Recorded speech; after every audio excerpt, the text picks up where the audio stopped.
What's up, everybody? Welcome to the Carlotta Chatwood Show. I was gonna come on later. I was gonna record later, but I didn't go to dinner like I thought I was going tonight. So I was like, okay, you know what? I'll come on and record early and talk to y'all and give y'all. We talk about some of the hot topics going on. Even though I was supposed to be like, I was supposed to take a break, but I didn't. But you guys, I thought it was some fun, interesting hot topics out there. I just saw something that I was gonna have a It's a Word today. And I was like, maybe I'll make this my It's a Word because I was going to do my It's a Word differently. But I really thought this, and really, I'm going to tell you the truth. When I saw it, I just saw it on somebody at uh, sent me a thing on Maxwell's Post about something about reciprocal, and they were reciprocal and something he said it was, he put up. And I thought it was interesting because um, I was like, yeah, this is pretty interesting what he's saying. I don't know. He had a guy posted up saying these things about, and I said, it's a word. This is a good one for me to start out I'll change my It's a Word that I was going to do later on tonight. And I'll use this one. Okay. So I thought it was interesting, and I'm going to really tell you my thoughts. My thoughts are coming off the top of my head because I just thought it was an uh, interesting thought. And one of my people who sent me, it was like, tell me what you think about that. And it was very interesting. I do not think of what people, you're going to be shocked about what, not that he cares or knows me, but I just thought I'd use it. Okay. So let me pull it up here if I can find it, y'all. Okay, hold on. So I'm going to share it with y'all. I thought this is interesting. I can't find the actual guy.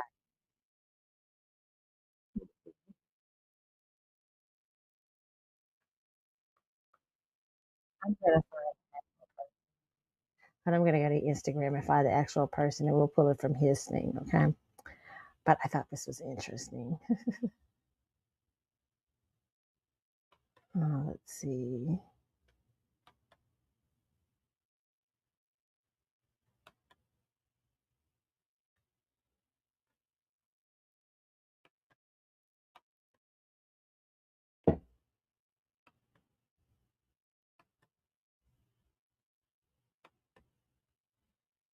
Let me see what's that.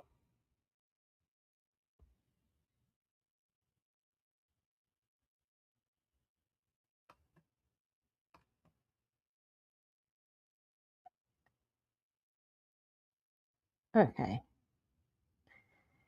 I'm gonna pull it up just a second, you guys. We'll get it.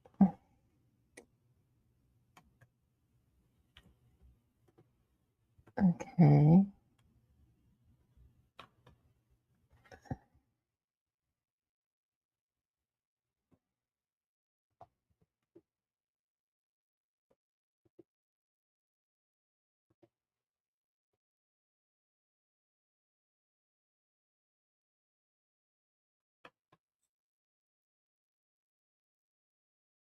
Okay. So I thought this was interesting. This is from a guy, player J1K. Okay. And and it's very interesting what he said. Uh, what he says. I personally don't agree with this, and I'm going to say why. And I used to be a person that really agreed with this kind of thing, but I don't. And the reason I don't is because I think you have to be a conscious person about why, when you're doing things. Sometimes you do things to give just to give. There is definitely that element. But I also think each one of these things have to have balance because it's very important that they do. Okay. Because what you'll have people out here who will not fight for themselves, who will not stand up for themselves. And I know people I heard this young man says under here, they say unconditional and genuine gets you used every fucking time. And he says to the person back, I guess you you use by the wrong souls, but the aligned souls won't use you. They'll uplift you. Okay. Um, okay, we're gonna talk about this. We're gonna be real. I'm gonna be really honest with y'all. Okay. So let me say this is try to we'll put it on here. I'm gonna say if I can set it up so y'all can listen to it. But this is my it's a word tonight, and I don't know. I'm always willing to learn. I'm always willing to for people to disagree with me, but I'm just telling you where I'm at with it right now. And I thought it was so interesting because of that. Let's see. Okay, yeah, we'll put it. We'll get this up. I'm gonna get y'all it's a word going in just a okay. This is not the word, by the way. I'm about to disagree with this young man, but here it is. Okay, this young man is player PlayAAJ1K. He was Maxwell posted him, and he said, "I hope this helps." And he's saying, "Know the difference between transactional, reciprocal, manipulative, unconditional, and genuine." Now, I'm of the thing to say the only thing on there, everything can be genuine except for manipulation. So it's very interesting. Okay.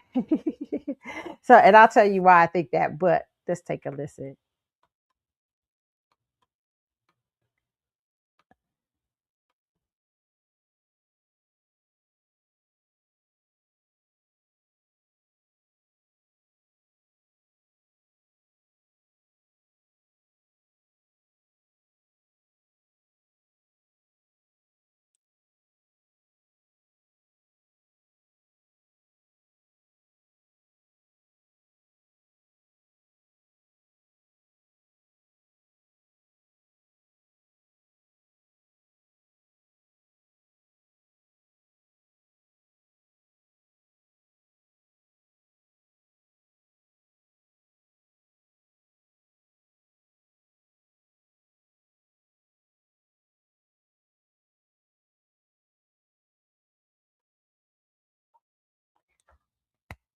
Okay. I'm a student of Oral Roberts back in the day. And I totally am a seed faith. I believe in seed. I believe that earth, the world operates on seed faith. Okay. Now you got some distorted views out here about how the world operates on seed faith. I'm not talking about crazy people in the we're gonna talk about that tonight too. A lot of my Illuminati friends I got wrote me this week with a lot of Illuminati stuff. We talked about it on the last show, okay? But I'm not talking about the idea that people are saying out here that people could be sacrificing people and stuff like that. That's stupid. Okay, I'm not talking about that. But I am for, I do believe the world works on symbolic seed faith because God works on somebody on seed faith. And meaning this, that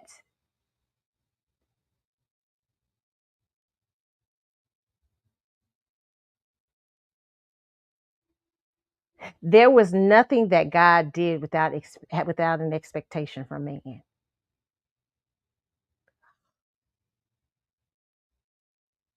a responsibility for man.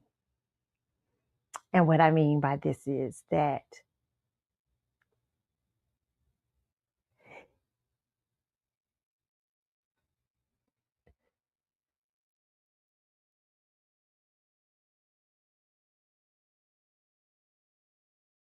you can't get anything like serious when you're going into serious about getting serious things without sacrifice. This world operates on sacrifice. For God so loved the world, he gave his only begotten son that who may believe him. God had to give something because God created the earth in order the way. This is just my personal opinion. The way, and now everybody's not doesn't believe this. Okay, so it's okay. But this is my personal opinion. God gave to get. God created the earth in this way. Okay. even when you're looking at the fall of man, if you believe in Genesis and things like that, when you see the fall of man, fall of mankind happens because man gives dominion over to what he shouldn't have given dominion over. He had to give dominion. I am a person that believes you have to be very conscious of what you're sowing into, what you're giving to, and how you're giving that. Even love. Love is humans think they're unconditional. I don't know, not sure. uh but I do believe true love is sacrificial.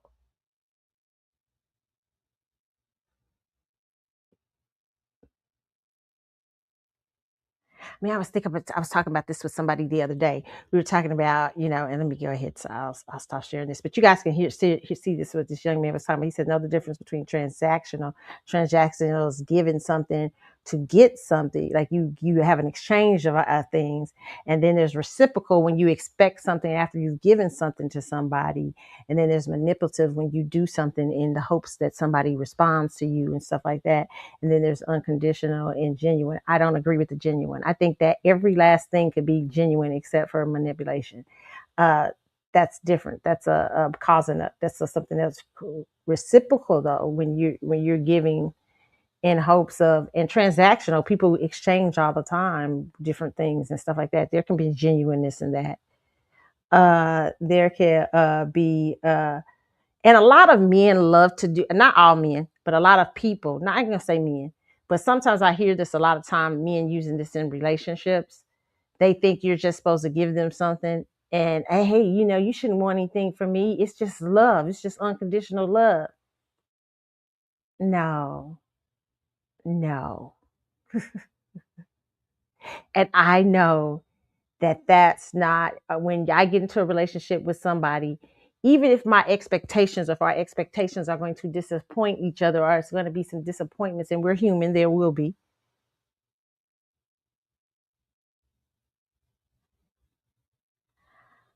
I know that there is an expectancy of me on every level.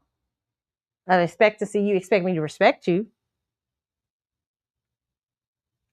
If you give respect, you want respect back, right?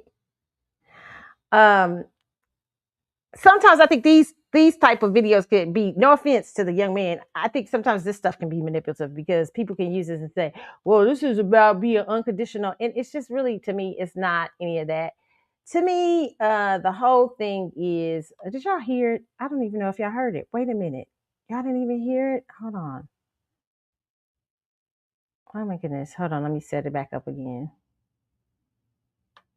Some of y'all seen, y'all didn't hear. Hold on.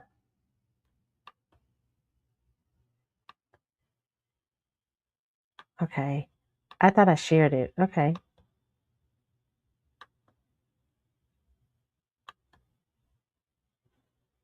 I thought I had it up. Okay.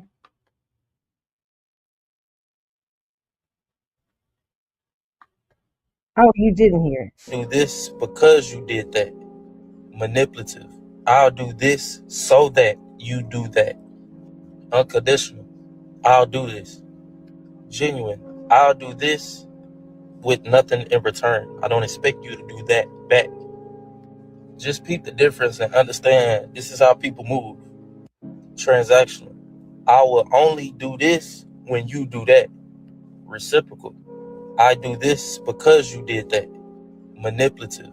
I'll do this so that you do that. Unconditional. I'll do this. Genuine. I'll do this with nothing in return. I don't expect you to do that back. Just peep the difference and understand this is how people move. Transact. And listen, okay, so I'll let you guys hear that again, because I'm sorry, I didn't realize I didn't hear it. Y'all somebody just told me they didn't hear it. Okay, hold on.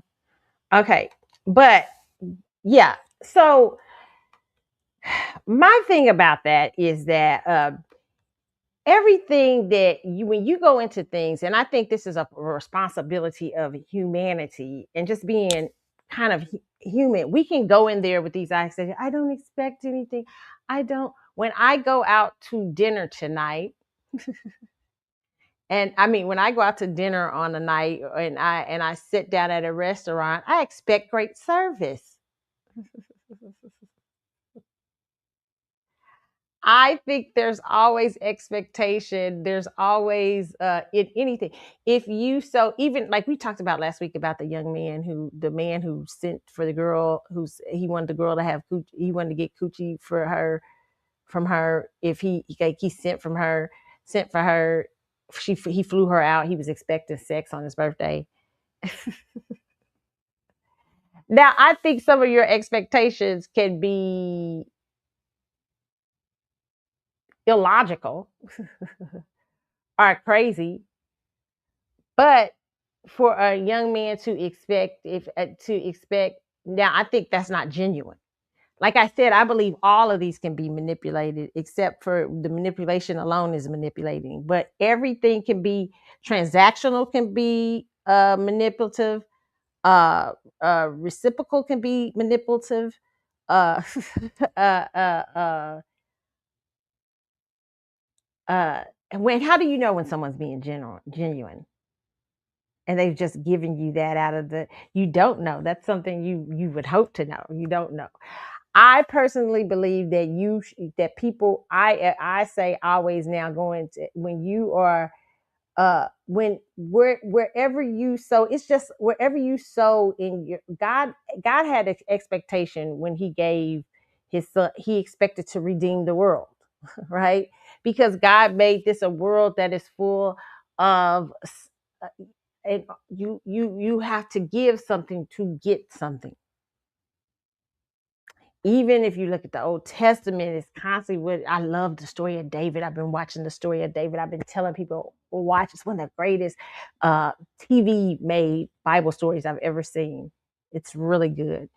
That they, usually sometimes they're kind of crazy and they're corny, but this is not that they don't take liberties with it, but this is really a good one. And in it, they're showing the temple, and the Jews, Israel had the temple, and every time they would make a sacrifice to be able to go into the presence of God because sin had caused a situation where you could no longer go into the presence of God. You had to come with a sacrifice, or you had to come with something which was a picture of, people say of Christ, the sacrificial lamb or whatever. And so even at you're seeing that that beginning, that transactional thing begin to happen in uh uh even in the word of God. You see this idea of I give with the expectation to lay my prayers out, to lay this out to before God, to this, and you know what I'm saying. Or now for Christianity, the sacrifice is your life. I give my life to God, and I let Him do with this life what He wants to do with it. I sacrifice myself. That's why people say, "I on the cross daily. You dying daily on the cross." It's like, so what I'm just trying to say is there is nothing in this world that you should be given without understanding or having some sort of understanding about what seed you are planting or sowing. And some seeds you may give into the earth. Like there are some things I've given that I know may not show up in my lifetime. The the the the the the thing from that, the blessing from that may not show up in my lifetime. I may not see it. If Jesus should tarry, I may not see that thing, but I expect, because of the word of God, I expect something back from it. I didn't give it that expectation.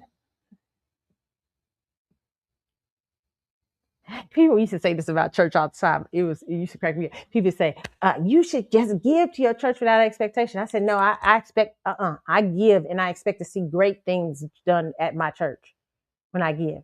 I expect to see them do great things with the money.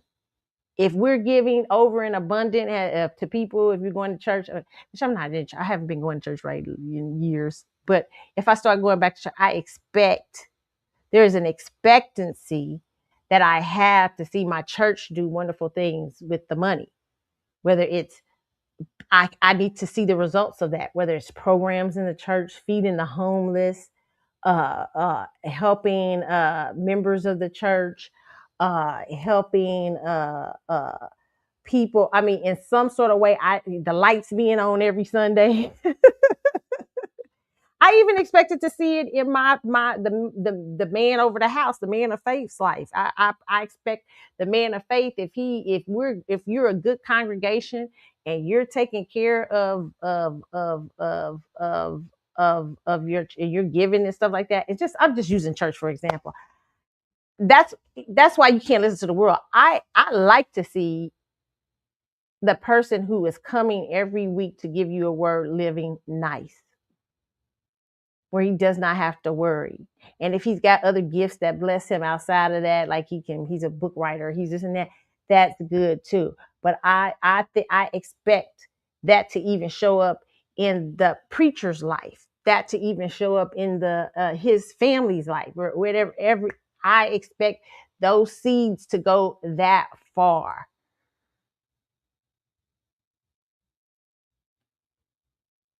So I always have an expectation, or I am always very conscious of when I am you. I don't believe there's a thing there. I'm just going to do it just because I'm doing it.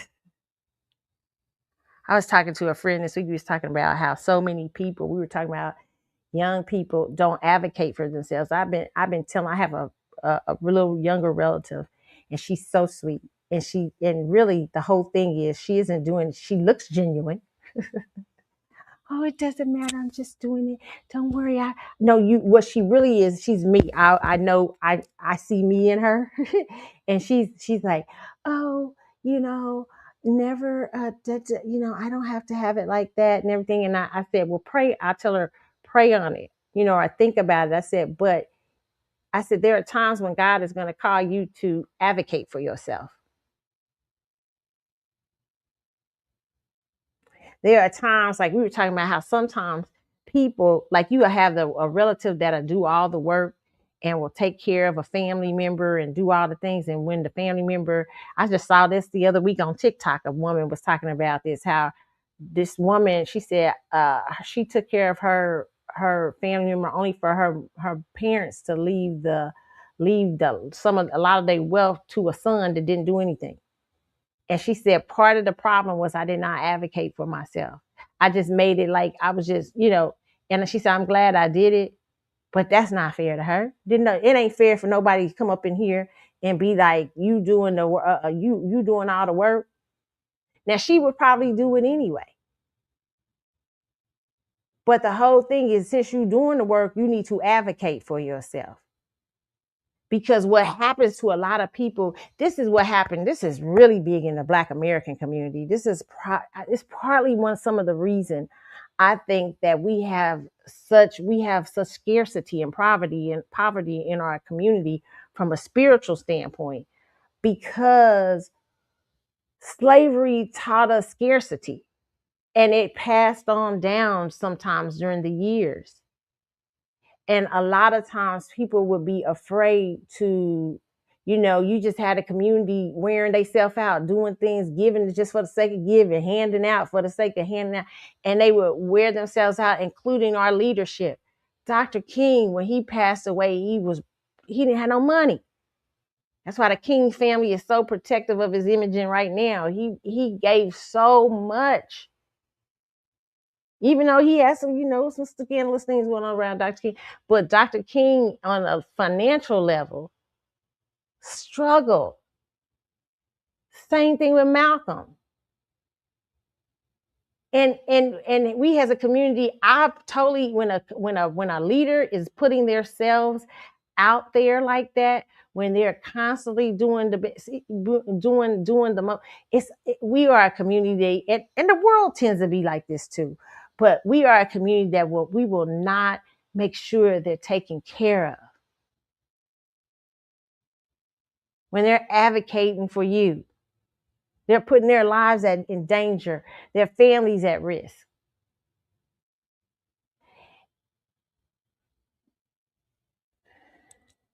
And I don't think Dr. King did that without expectation.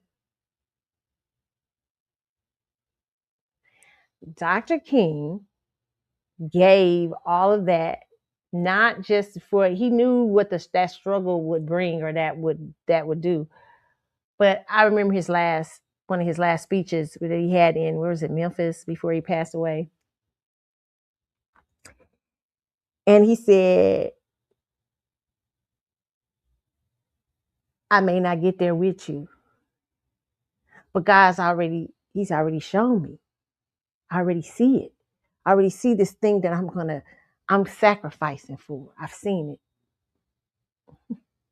He gave because he knew he was getting ready. That seed of his sacrifice, that seed of his life was going to sprout something. Don't you dare not give anything without any expectation from it. Be very conscious about when you're giving. Be very conscious about who you're giving to, how you're giving to. That you might not know what it is, but you have an expectation of something great. It is not genuine to give something and just to be given it.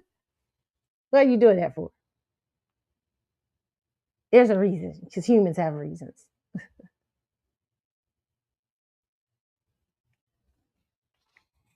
What's genuine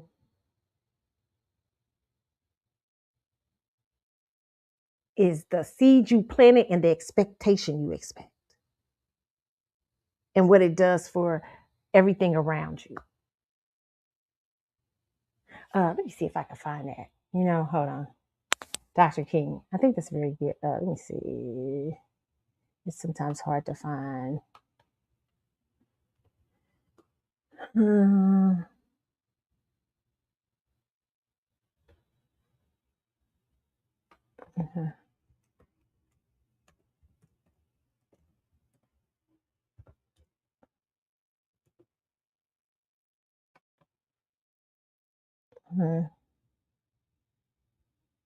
Okay, this is good.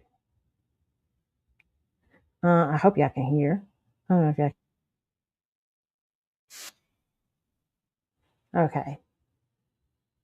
I think we'll have 3 minutes of it. I want y'all to hear it. I think the last 3 minutes, I think it's where you get it from. Okay, so I'm gonna play this.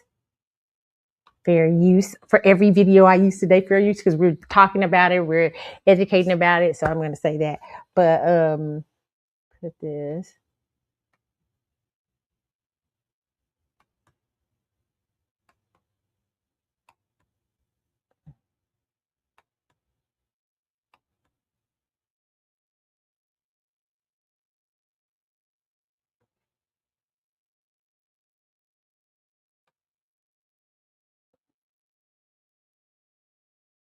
We got the wrong thing. Hold on. And sometimes, hold on, y'all. Okay. And sometimes what happens, we do give without understanding the complexities of what we're giving, and we're not very conscious of what we're giving and how it affects. I think that's dangerous too. But we'll talk about that later. But let's listen to this Dr. King speech. Let me see.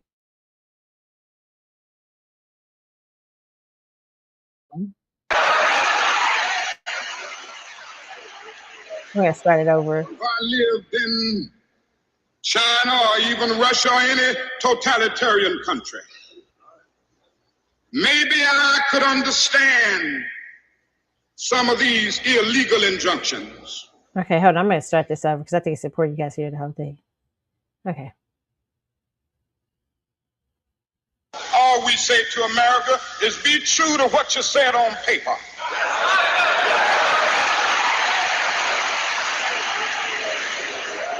lived in China or even Russia or any totalitarian country, maybe I could understand some of these illegal injunctions. Maybe I could understand the denial of certain basic First Amendment privileges because they haven't committed themselves to that over there. But somewhere I read of the freedom of assembly. Somewhere I read of the freedom of speech. Somewhere I read of the freedom of press. Somewhere I read that the greatness of America is the right to protest far right.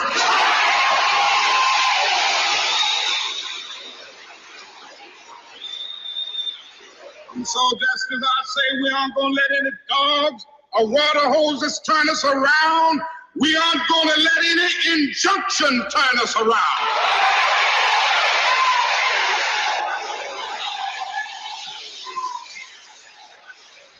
Well, I don't know what will happen now.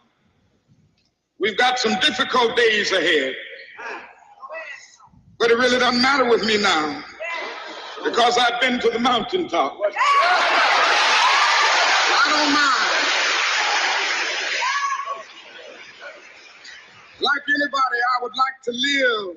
I want to stop for a little bit right here because I want to inject why he's saying I've been to the mountaintop. This is very powerful because Moses, right before Moses couldn't cross over into this speech still gives me when I hear Dr. King give this speech, it is still powerful. It gives chills. But Moses, how spiritual this speech is. It's very powerful. Moses, he's comparing himself to Moses. And you guys know what Moses was. Moses was the man to lead his people out of Egypt from under slavery. And Moses became frustrated and he could not enter the promised land, but God took him up to the mountain and he allowed him to see it and look over. So this is what this speech is coming from. He's saying, hey, I've been to the mountaintop. God's allowed me. I'm not going to cross over with you, but I've already seen the promise. You ain't giving nothing in this earth without something, baby. Well, let me go ahead. Let it go. A long life, longevity has its place. But I'm not concerned about that now. I just want to do God's will. And he's allowed me to go up to the mountain. And I've looked over and I've seen the promised land. I may not get there with you, but I want you to know tonight that we as a people will get to the promised land.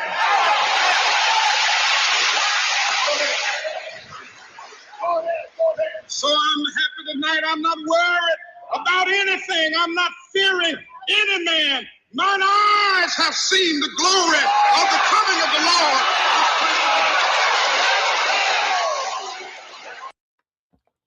Listen, one of the most powerful spiritual, that speech wasn't even political. Where even he gave that speech was in a Kojic church. It was more, at that time, I think it was a Kojic church.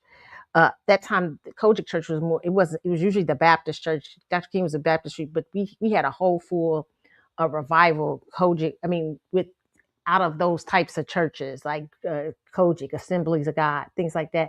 The deeper, what people consider the deeper spiritual churches that go a little step further with the prophecy, speaking in tongues, different things like that. But he gives that speech. It's very powerful in that type of church, I think, that spiritual church. And Dr. King is not saying, he's not talking about an earthly thing. He said, my eyes have seen the glory of the coming of the Lord.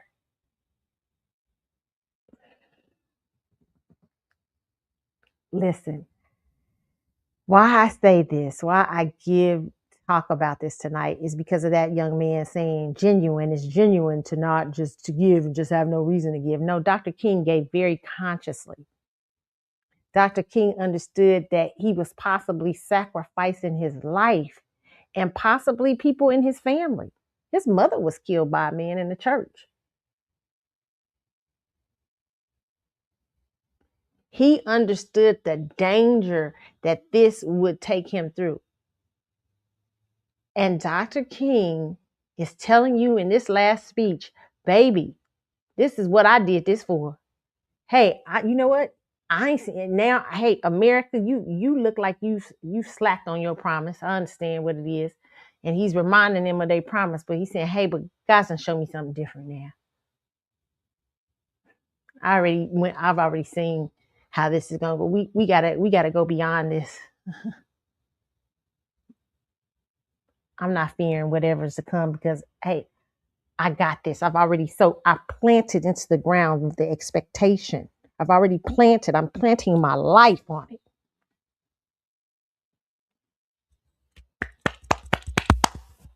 I love it.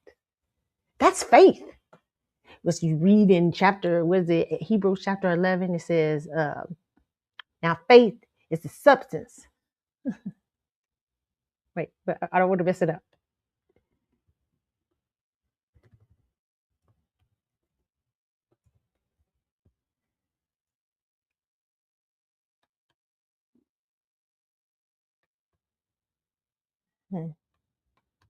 It's Hebrews 11:1. It says, now faith is the substance of things hoped for, the evidence of things not seen.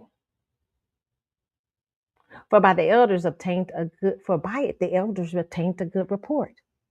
Through faith, we understand that the worlds were framed by the word of God, so that the things that which are unseen were not made of things which do appear. By faith, Abel offered unto God a more excellent sacrifice than Cain, by which he obtained witness that he was righteous, God testifying to his gifts, and by it being dead, yet speaketh.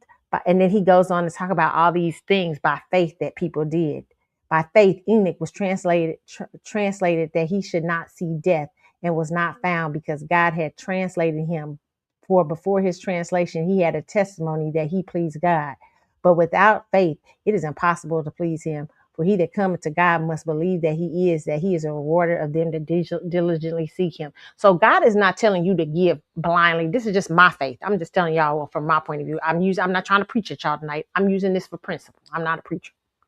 When I'm using this is for principle, because I just saw this on there. Because sometimes a lot of internet stuff you be kind of like, huh? But listen, there is no such thing in this earth as that you don't give without an expectation. Now, faith is the substance of things hoped for and the evidence of things not seen. Now, faith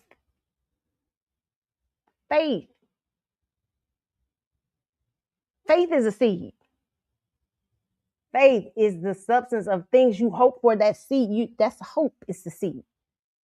And the evidence of things not seen, you are expecting. I don't see it, but I'm doing this in expectation of getting something in the back. This whole world runs on that. And you couldn't tell me different. This whole world, when a woman gets ready to, and I'm telling you girls right now, don't let no man tell you, I'm really saying this to women, because women, I say it to men too, men, you have an expectation too. But women, don't you I know marriages, hey, they last, sometimes they come, this isn't, I'm not, but just listen, before you get married, don't you let nobody tell you that there shouldn't be no expectation. That whole ceremony is expectation.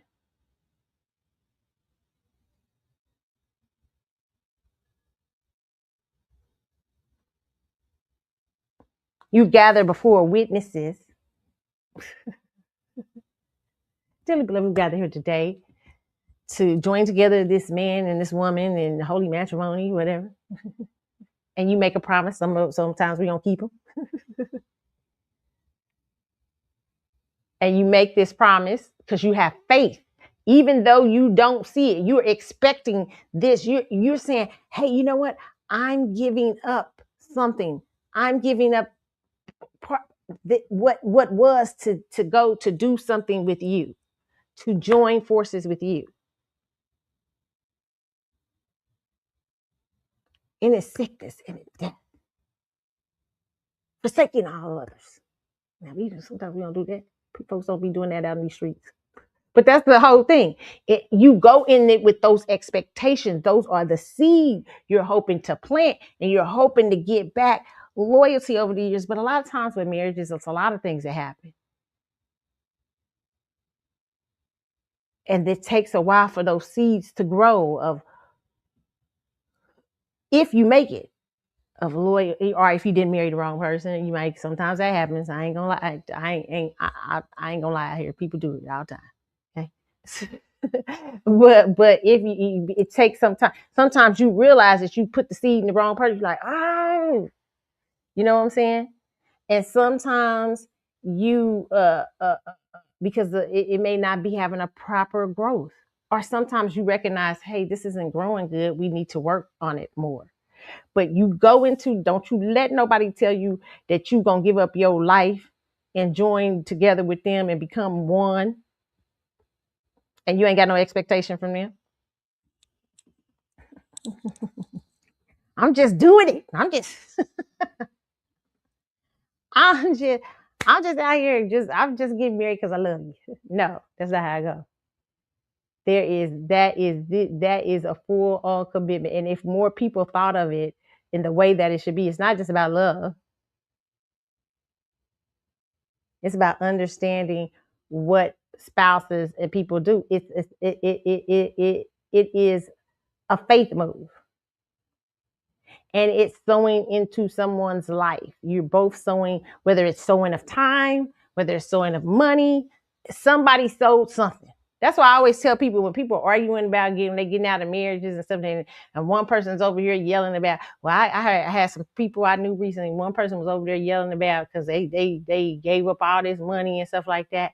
And I said, chill. And I said, how you think about your money? But guess what? And they was like, what? I said, they gave up time. He's like, yeah, damn. Time, and for a man, it's a little bit better sometimes with time. For women, it's not.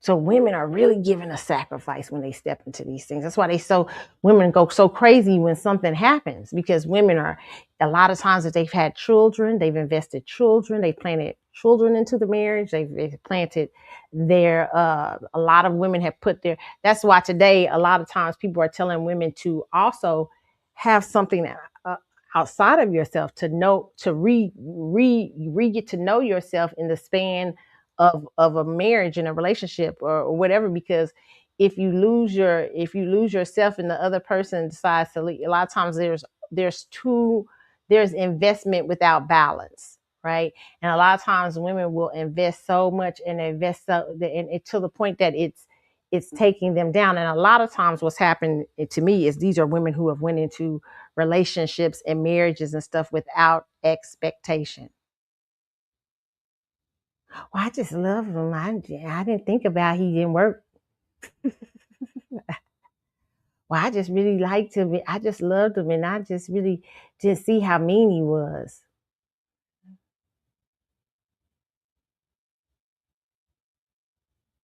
When you are coming into a marriage or a relationship of any kind, when you are sowing your time and your effort and you're trying to get to know someone, you should have an expectation from them. Now, I'm not saying they won't disappoint you, but I'm saying once you are sowing your time, and once you decided, hey, you know what, I really like this person. This is how you show people you care for them too. When you care, that's why I always tell women, if a man ain't in, listen, let me tell you right now, if you really want to know if a man really care about you, find out what he treasures. Same thing with women.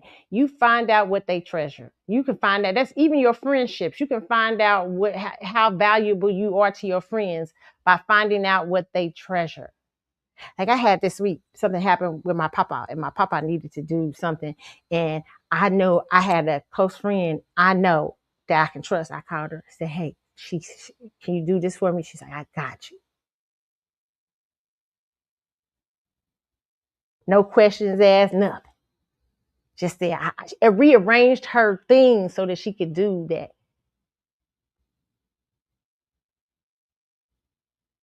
for my family.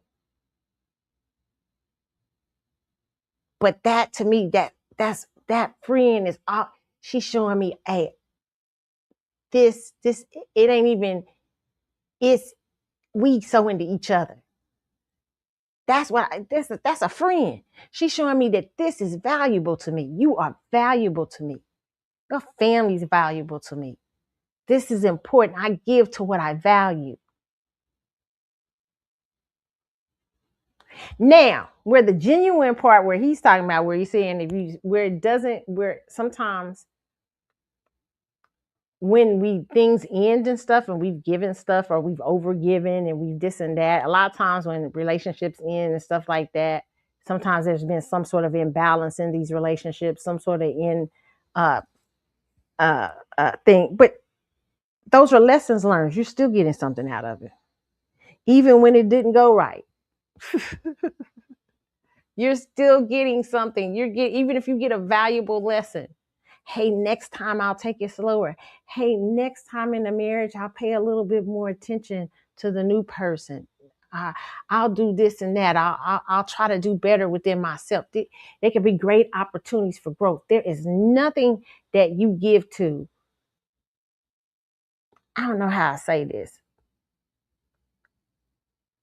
That isn't something that you should learn from. You would think of life a lot more different. There's probably a lot of relationships. Like I look back at some relationships and I go, oh Lord, what was I thinking, Jesus? But at the same time, I understand that I had to, it is a waste of time if I didn't get nothing out of it. Even a good old lesson. If I didn't learn no good old lesson, then you know what I'm saying? Then it was a complete waste of time. But it's not a waste of time when you have learned something about yourself. It's not a waste of resources and money when you've learned something about yourself. You might say, hey, I invested a lot of money in this. Well, next time you'll know, hey, maybe I'll temper myself a little bit more. Maybe don't mean you be still, but maybe because usually the lesson is for you to learn, right? So always these things require something of you. This earth is always requiring something of you. There is no giving just to give. There is always giving. You should give consciously, fully aware.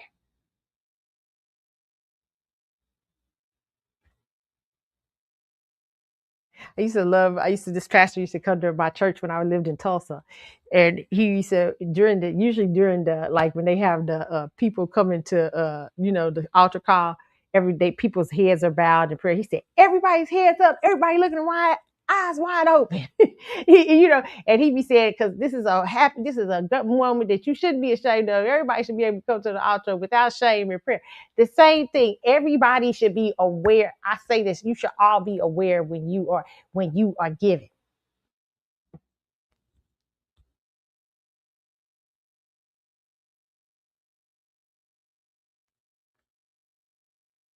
Now, everything you ain't gonna catch sometimes, because this life is about learning and growth and stuff like that. You know what I'm saying? But everything, listen, let me tell you something. Everything can be a lesson for you. Everything is not, when I hear somebody saying that something, you just giving, that's genuine. No, it ain't. It's not giving. This is just unconscious giving. And a lot of times people give because it doesn't mean anything to them. Let me tell you something. That's why I tell women, particularly women, when they go in there with certain men, see what he values. So the Bible says, where your heart is, where your treasure is, where your treasure is, there lies your heart.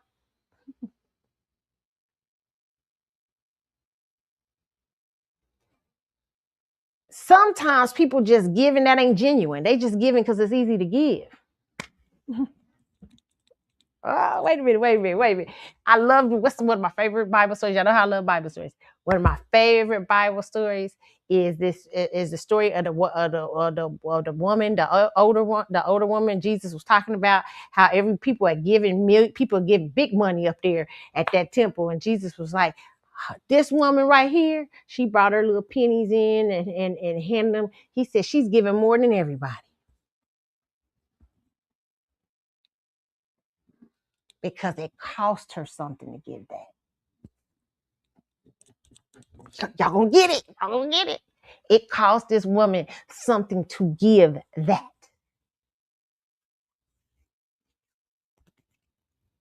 She had to sacrifice to give it. That's why I love the Bible so much. It's a constant story of sacrifice. Yeah.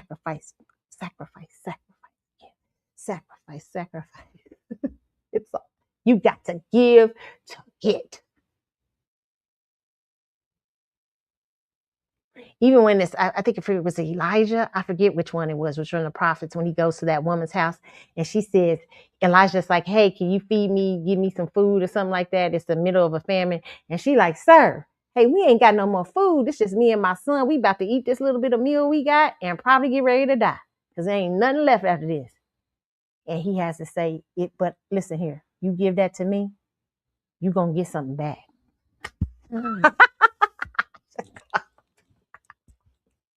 Listen.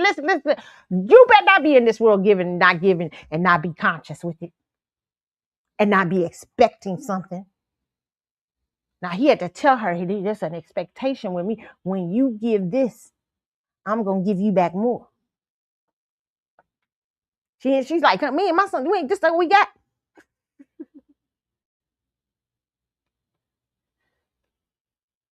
Let me see. Hold on, y'all, if I can find it. I know how to be out here in these streets. Okay. I love this. This, y'all, it's a word, okay? Uh,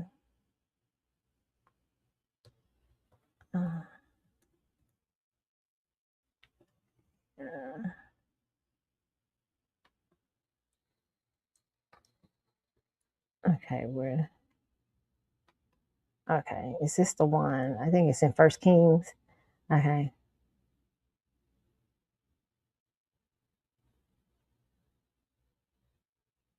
Yeah, this is okay. She says, as surely as the Lord your God lives, she replied, I don't have any bread, only a handful of flour in a jar and a little olive oil in a jug. I'm gathering a few sticks to take home and make a meal for myself and my son, and that we may eat it and die.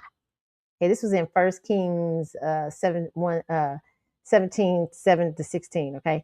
And Elijah said to her, don't be afraid. Go home and do as you have said. But first make a small loaf of bread for me from what you have and bring it to me. And then make something for yourself and your son. He said, hey, take a little bit of that and give it to me. Now she's saying, hey, we ain't got that much. That's what she was telling me in the beginning. He said, for this is what the Lord, the God of Israel says. The jar of flour will not be used up, and the jug of oil will not run dry until the day the Lord sends rain on the land. Okay? She had to promise her something. He said, hey, listen here. Now, when you make that little bit for me, let me tell you what God gonna do for you. Now, sometimes you won't know why you're giving, but you better have an expectation for something. I love when Jill Scott said, she was on there this week and she said, if you're going to use me and let me see your life be used. Use me for good. Let me see something going on in your life. Use me to make a turnover, baby. That's why I admire women. No offense. I don't know. I really don't know her, but it gives off the aesthetic that this happened with her. That's why I admire women, and I'm gonna talk about her a little bit later, Kamara a little bit later. But I love women like Kamara and Tracy Edmonds, because these are women. Now their marriages didn't last, but listen, let me tell you something. Let me tell you something about them girls and what they did, like with the time they did have with them men. Babyface better not say that Tracy didn't upgrade some shit. Tracy, yes, he had the cash when she came in. He was full, like he But this was a woman who expanded that kingdom to film and even got him some musical people. I think John B was somebody she got and other things. You talking about a girl out there doing. I'm gonna tell you somebody else who quiet, who was a silent person that, well, some people tried to dog her, but she still was expanding when she was with him, and that marriage didn't last. But what was her? Pebbles? Pebbles was up there. She got TLC, bought TLC. Listen, I love women who expand, Hey, they like take the opportunity. They say, listen here, okay, I'm with this man. I'm going to expand this kingdom. Even if we don't make it, he gonna know I was the real deal. That's powerful. I love women like them. I'd be like, wow. Amora was talking about how she didn't really even get that much out of her baby face, and baby fat, and she created. That was the reason that company sold. She had lifted that man's company. He gave it, took it to heights. Powerful, okay. And this is a man. These are men sowing into these women's lives, and these women took that seed and said, "All right, let me show you what I'm gonna do real quick." You better expect somebody to flip stuff. You girls better not go out here getting no man and talking about, I just love him. That's all I want him to know. I don't got nothing else, no expectation, nothing what else. It's just love. It don't matter. You can do whatever you can do. Child, please, he will wear you out and run you down. Okay. Genuine love is, I am fully aware of what I'm about to give and the sacrifice I'm about to give. And I do it with the expectation that something is going to come out of it for me. Whether it's expanding my knowledge of the world, expanding my knowledge of life, or it is but being, and that, let me tell you, that keeps you really from, it's not no alignment. That's bullcrap. What keeps you, because you become aligned by thinking like that. People don't even know how to take you, because when you sitting down with them at the table and you not just saying, hey, I'm going to give, when you walk into a door of a charity, you should be saying, let's find out what you've done this last year before I decide to give to this charity. I want to know what you've done. And is this the proper seed to give you? Is this the proper this? When people are given unconsciously, when you got men or you dating, a lot of times that's what a lot of these wealthy, a lot of them celebrities and stuff do. That's why they can't be faithful and all this stuff and all this crap. A lot of them, or they do a lot of wild stuff. I'm just not saying, it's regular people that be faithful, but I'm just saying it's a lot of the reason why they be able to do, because they keep people hooked with the lifestyle and the fame and all that. That's like Puffy. Puffy was up there, he was giving them girls all kind of money because money wasn't shit to him. He was paying one girl $10,000, her mortgage, $10,000 a month. She got another famous baby daddy. He's paying her mortgage while he was sitting on trial watching her ass testify against him. I mean, that listen, do you get what I'm saying? But that I don't believe that money, it wasn't nothing to give to that. So you can't say that somebody giving to you is with no expectation. He don't expect nothing back. That's genuine. No, it ain't genuine. That's unconscious thought. That's because he really don't care about it.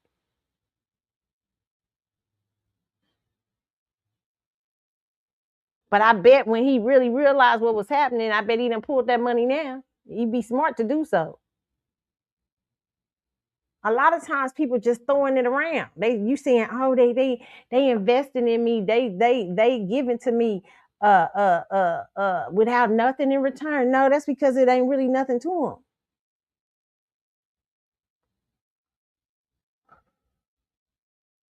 When you sow into somebody's life, you are looking to see if that life does something powerful.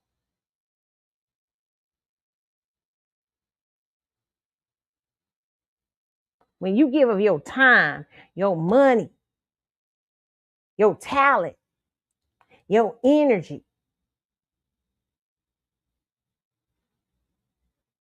there should be expectation of something coming out of it.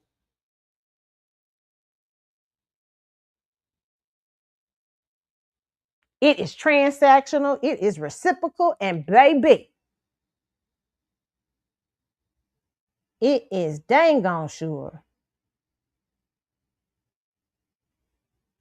expecting to get something back. It's all of the above. And it's what your expectations are, where your genuineness lies. But when you ain't got, you saying it's just genuine and not give and don't want nothing back. No, that's not genuine. There's a lot of people give because they just, like I said, the woman, Jesus pointed that out in the Bible when he said Jesus was great at principle. A lot of people, business people use Jesus' principle. Jesus like, hey, it didn't take y'all nothing. Now y'all came up here and give that little money y'all gave. It didn't take nothing to give that. But this woman right here, that's the last of what she got. She done gave more than all of y'all because it was a sacrifice for her to give that.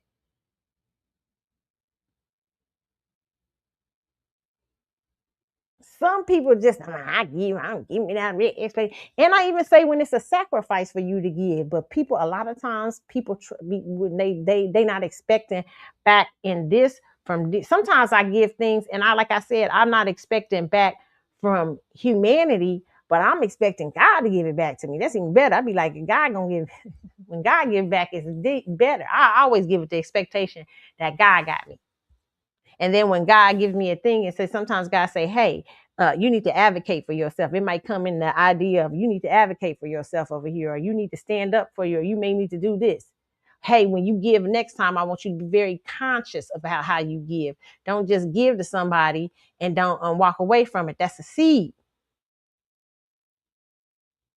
Now, sometimes, God, there are times when you give in to people, you see somebody on the street, they homeless, and God say to you, hey, give that person something. Now, you ain't going to see what that produces in their life. But God tell you, if God's speaking into your heart, there are times you're not going to see it. But the expectation, when I give it, I'm expecting, because while I'm giving it to you, I know that God is telling me to plan it. I don't know what it's going to do in your life, but I trust God that it's going to do something in mine. If you ain't giving with that in line, baby, in mind, I don't know what you're doing. Okay? So the lesson I got here today is this is a transactional world.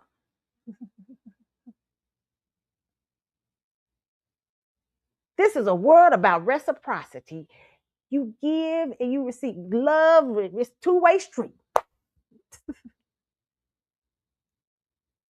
When you giving all the love and ain't nobody giving you none back, it feels kind of bad out there. It's cold out in these streets.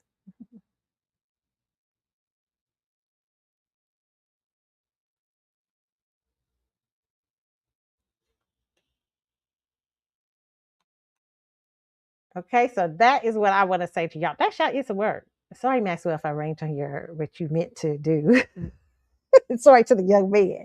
But I saw that and I'm like, you know what? That's not, I disagree with it. And I don't believe humans are unconditional. I think the only unconditional love you get is from God. Humans always have some sort of condition most of the time.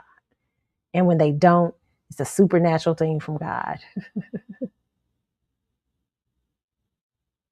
But when we give, and God gives with certain things in mind.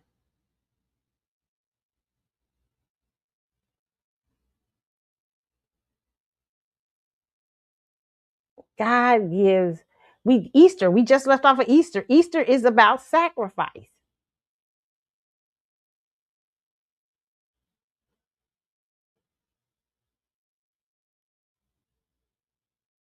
And what comes from that sacrifice what the sacrifice, what is it? Resurrection Sunday.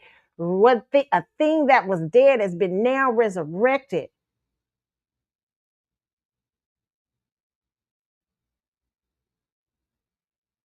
There has to be a consciousness in giving.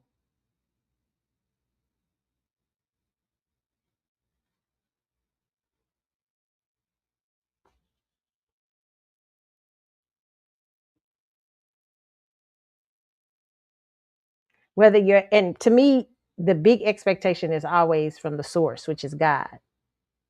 But we also have expectations from mankind. I don't want women out here to think some man start selling you, because they'll do this, or some woman, same thing with men.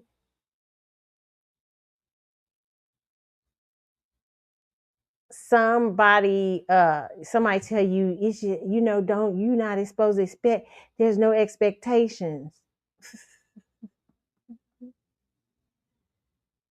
This is just, we just love each other. Well, then you don't understand love. Love is patient. Love is kind. It's not selfish. It doesn't seek. Love has a direction.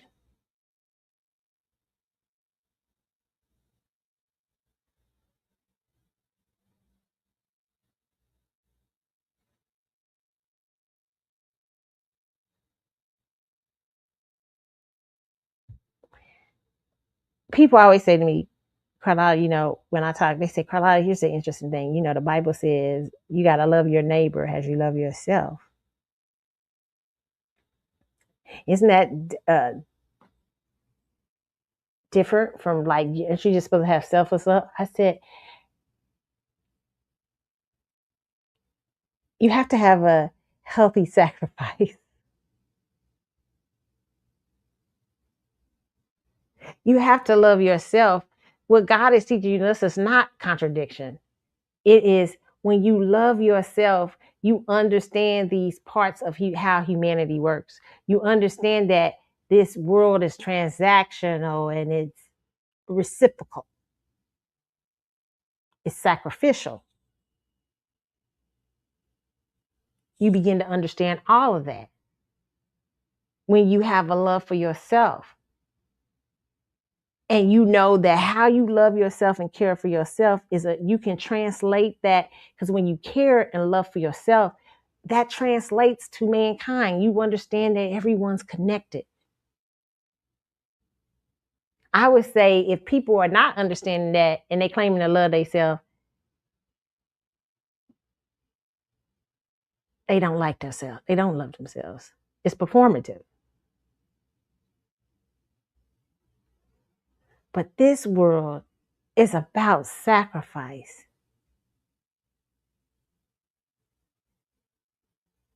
I would ask Maxwell, if I knew Maxwell, I'd be saying, when I saw this posted up, I'd call it, I'd be like, let me tell you. I say, hello, get that. I'd be like, when you walked up into Sony and they said, we can give you a record deal, what was your expectation? Was you saying, I'm just doing this music out the goodness of my heart? You could have did that, stayed in New York and did that at the local clubs. What was the reason that you walked up in the Sony and decided to share and get into the messiness? We're going to talk about that a little bit later on tonight. The crazy messiness of the music business and all that crazy stuff. What did you do that for? Well, just because I'm an artist and I wanted to express myself. Bullshit.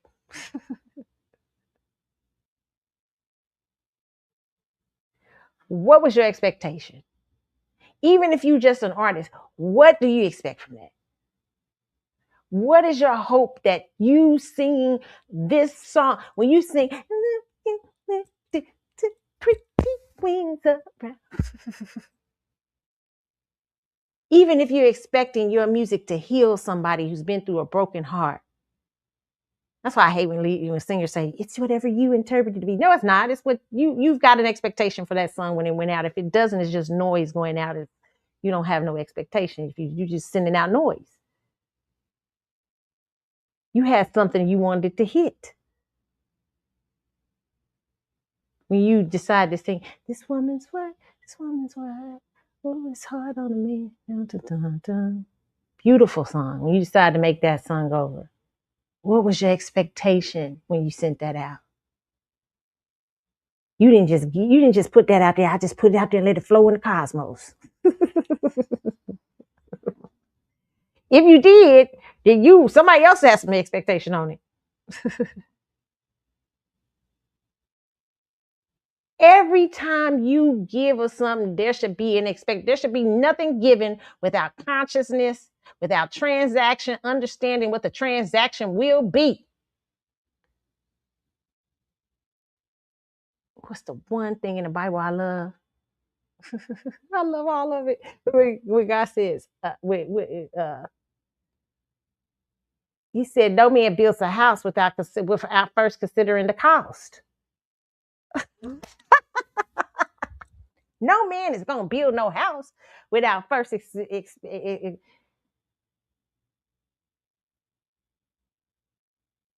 You can't build no house without no cost.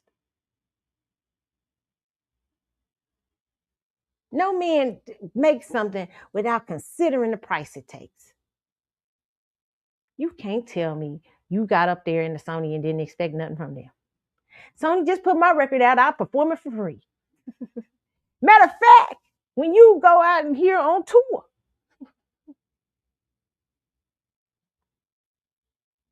there's an expectation. You hope. There's a reason you going on tour. Maybe money's not the most important, but it's somewhat important. Maybe there are other things that you're sowing in hopes of getting a great return from it. And if you're doing that, if you're not doing that, then man, you probably got crazy business practices.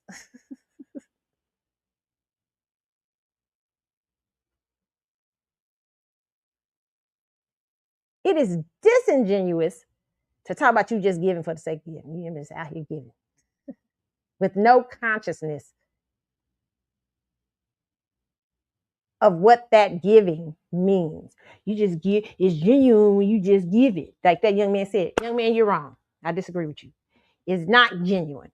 It's disingenuous because you have no consciousness of what you're giving and why you're giving it. You're just giving it. And you don't know how that will affect something.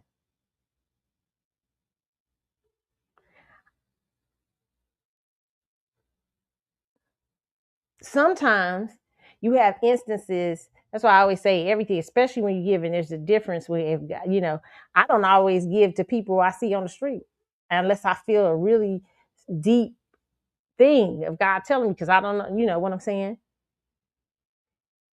But sometimes people, and I still don't know what that reason is, but I trust God that's for the good. I'm trusting that I'm sowing this seed and something good is going to happen from it. But I'm never not giving, not consciously.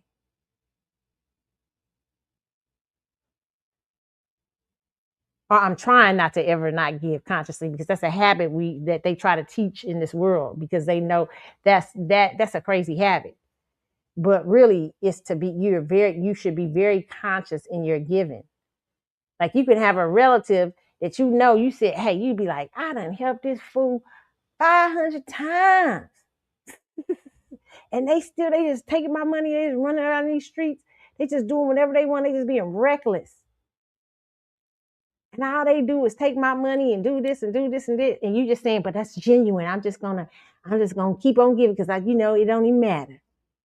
And you give, and that relative, say for instance, they got a drinking problem. They go out and they got a drinking problem. You keep or in a drug problem. You keep giving them the money for the drugs because you genuine. Nothing. I don't want nothing back from you. I don't expect nothing from you. Here's some cash. Just help yourself. You better give with consciousness. A lot of us have done that, and we've destroyed people, maybe not helped to destroy lives. A lot of I must say, probably most of humanity have given to a relative that didn't need that, what you gave to them. They didn't need that particular thing from you. You gave unconsciously. You might have gave money to them, and it caused them to overdose. They went down there to buy some drugs instead of getting them a place to stay. Now, you gave it with the intention of hoping them they got a place to stay, getting a place to stay. But you already know what this person is. You already know that's highly unlikely. But you saying, I'm going to just give them something because you thinking you being genuine. But a lot of times, a lot of that stuff is you just want to be, you don't want to feel bad or this and that. And all your giving should be, I'm telling you, we all have to have a consciousness when we're giving. because some giving can trigger out, it cannot be helpful to the person. You may not have the proper seed. You have to have the proper seed what to get. I saw this the other day. This guy said it was on his heart on TikTok. He said it was on his heart from God. He just prayed about it, and it was on his heart to go buy pizzas for some of the homeless people down there, and so they can have something to eat. And when he was passing out the pizzas, this one man came over. You could tell he was drunk and stuff. He said, you got $10? He said, I got a pizza, but I don't got no $10. You could tell he didn't need no $10. You need that pizza. You better eat. He didn't want the pizza. But most of those people took that pizza because they was hungry. They genuinely hungry. And that's what God put on his heart to sow. It wasn't no cash he put on his heart to sow. He put on his heart to sow pizza.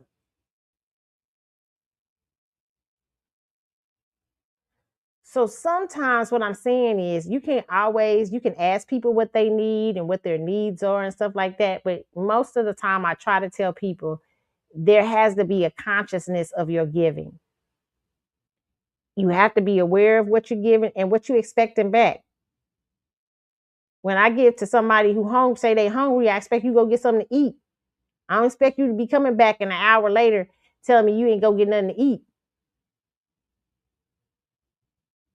So my expectation is to see something come from that. You get fed that night. Even if I don't see it, that's my hope and my expectation. I'm giving this transaction in hopes that you do the right thing. But I ain't giving it without nothing, without no expectation. And it's very transactional when I do it. Even if it's just between me and God, it's very transactional. That's what I loved about Oral Roberts University. They got us out of that. They got us out of that thinking. It was like, no, we don't believe that in here.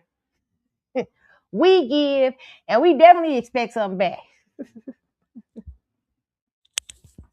I used to love it. We used to get up in chapel, and boy, they be talking about we be like, get your seed in your hand. And we talk, are we expecting something back? Because this is our seed. We sowing it we believe in God's word. We sowing it, and we believe in something back. Now we can't dictate how that comes back to us. But we know something good is coming. We know something powerful is coming from it.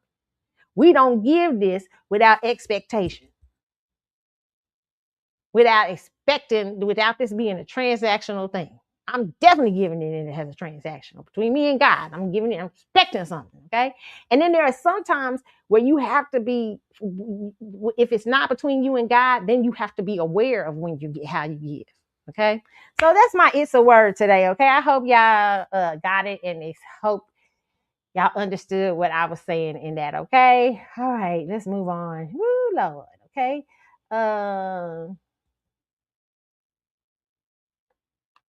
Let's see.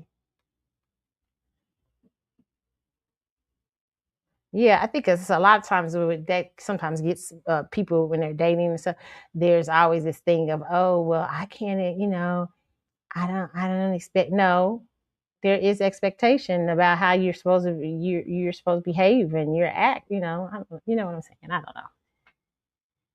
All right, so I hope I made that understood. You guys understood what I was saying there. Okay.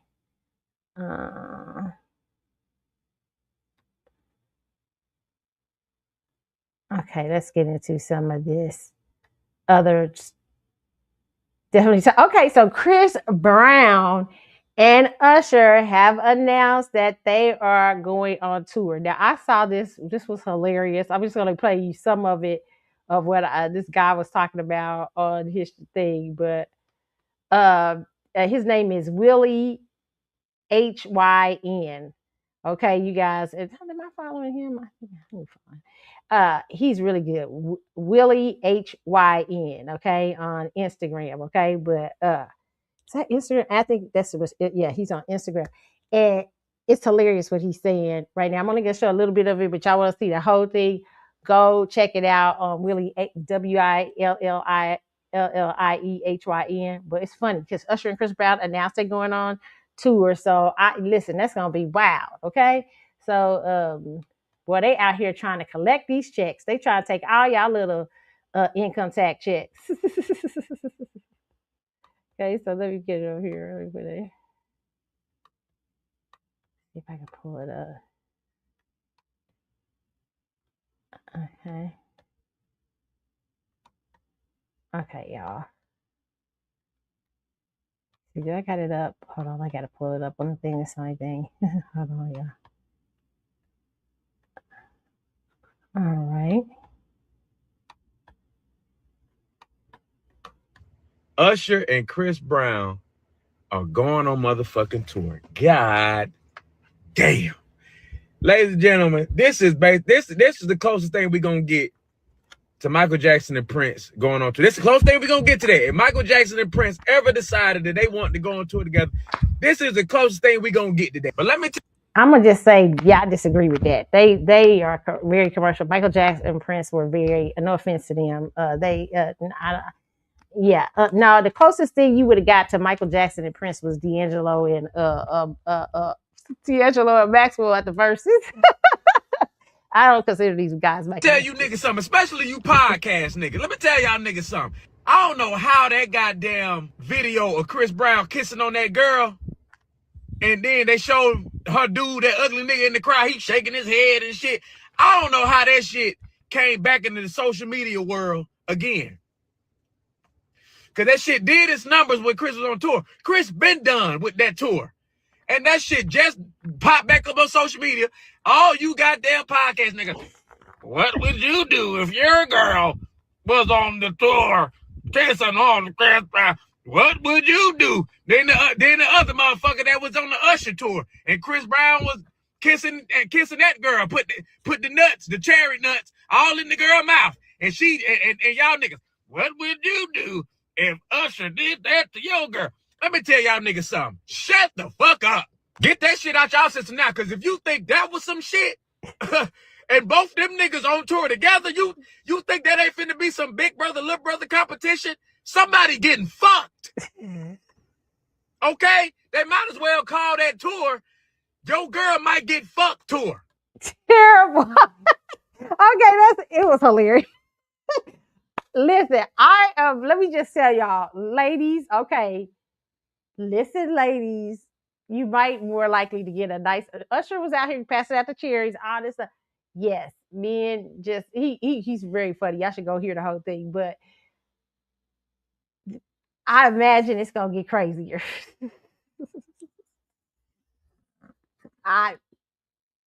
You know what I'm saying? I can't even imagine what's gonna happen next.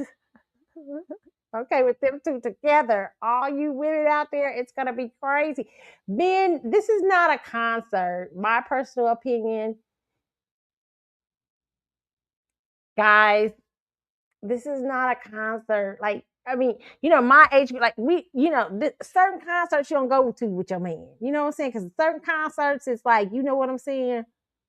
That's like it's something, that's your fancy. You like, I can't even pay no shit. You say, I ain't try. I would advise you girls to have a great time. Just a girls' night out. Chris Brown and Usher is a girls' night out show. Now, for you married girls, remember there are phones inside of the arena. And unless you already on your way to divorce land, you like this shit ain't working out. I'm gonna have me a great time tonight. You already know it's doing. And Chris Brown come up there and be like, I'd like to, have you come up on stage and stuff like that. Okay, if you know it's done, then go on. Unless you a swinger and your husband don't care nothing about it, he like, you a jaded, you know what I'm saying? You out here doing the entanglement thing. Then it's different, you know what I'm saying? It's different. Now you can go up there and enjoy yourself. But for you girls that know you got serious boyfriends, serious you got commitments and husbands, don't you get up there. You know it's phones out there. Do not get up there and be sucking on no cherry. I know, even if you be drinking with your girls and you party, you having a good ass. No, don't do it. Don't you get up there tongue kissing Chris Brown.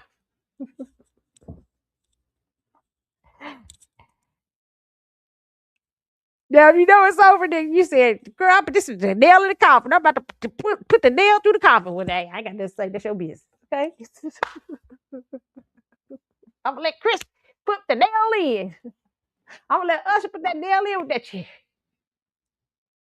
Okay. Then I hear one girl wrote me said, Usher married. It be two of us out there together. You right. But Usher and his wife got to understand it.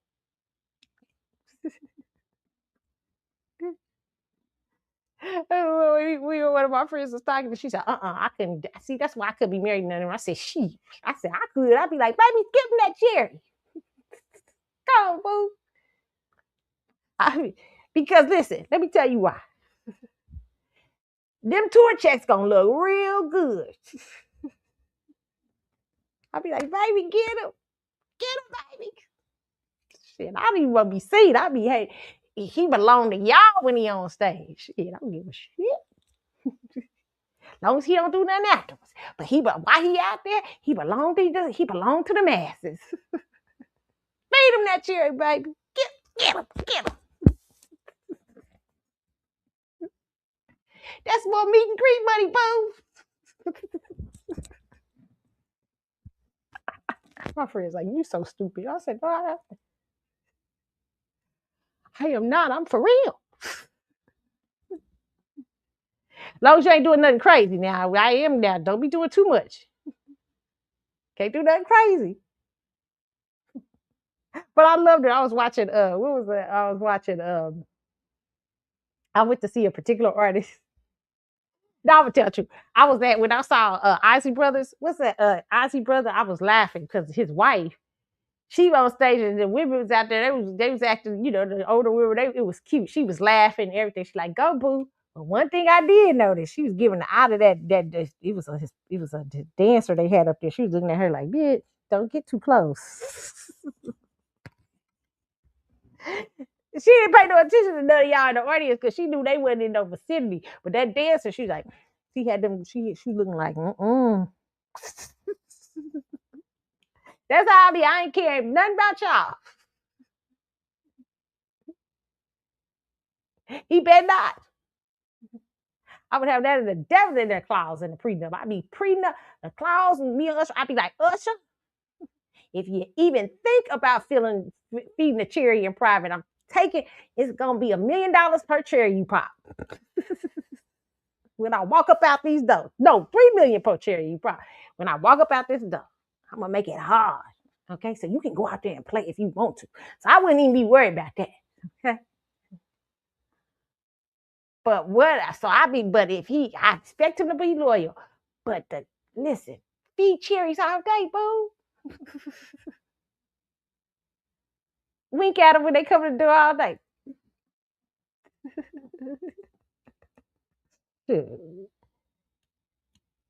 I ain't worried about it. Let's come home with me.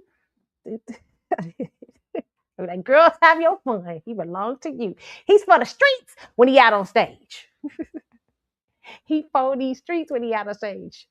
That's how I be doing Lenny Kravitz. You for the streets, baby, when you out on stage, baby. Go. I want to get away. I be out there. You white women screaming, I want to fly. Get him, baby. Get him, boo. Get them checks. Get them ticket sales. Get them meet and greets. I'm terrible. I feel you terrible. I mean, I show, girl, ain't no care. Ain't no, not one iota. I be like, this is my shopping money. I gotta stop. It's hilarious. But no. That's why Usher can do what he doing, okay? The wife already understands. She's happy. She getting ready. She know them checks is coming home. Them meet and greets y'all gonna be giving. She laughing at every cherry transaction because she hearing cha-ching, cha-ching. cha-ching, that hoe sucking on that cherry. Her being up there in that seat probably cost $1,500.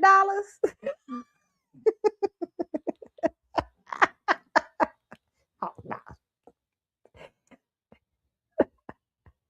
I got a lot of Libra in my chart. I balance the scales. I'm a Venus and Libra shit. With a cuffing on Virgo. So I'm practical. Okay, so get it. I be out there. Shoot, I don't even want to be on stage. I don't want to mess up nobody's groove and joy. I don't even want to be nowhere y'all can see me. I be like, nah, this is day night. Let them enjoy. Woo! I wouldn't. The usher's wife. I'd be hiding. I'd be in the rafters.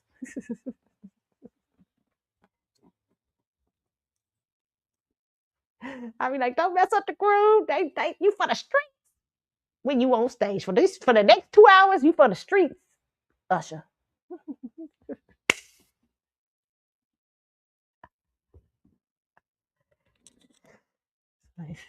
My friend said, you for real too. I said, I show am.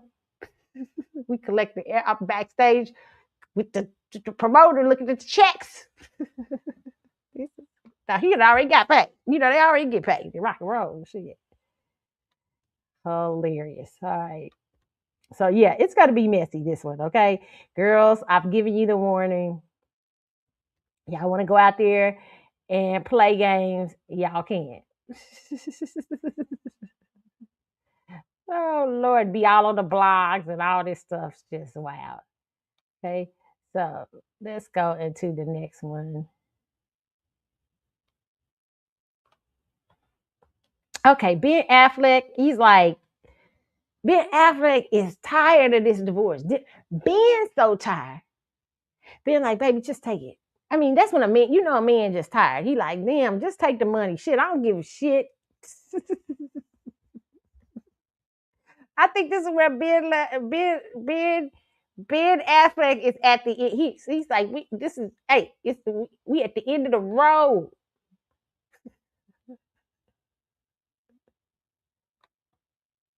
Hey, Jennifer, it you know, he's just like, I listen here. Girl, I just hand it to you. I don't even want to fight about it. This is from the Jasmine Bread. It said Ben Affleck reportedly signs over entire $52 million mansion stake to Jennifer Lopez.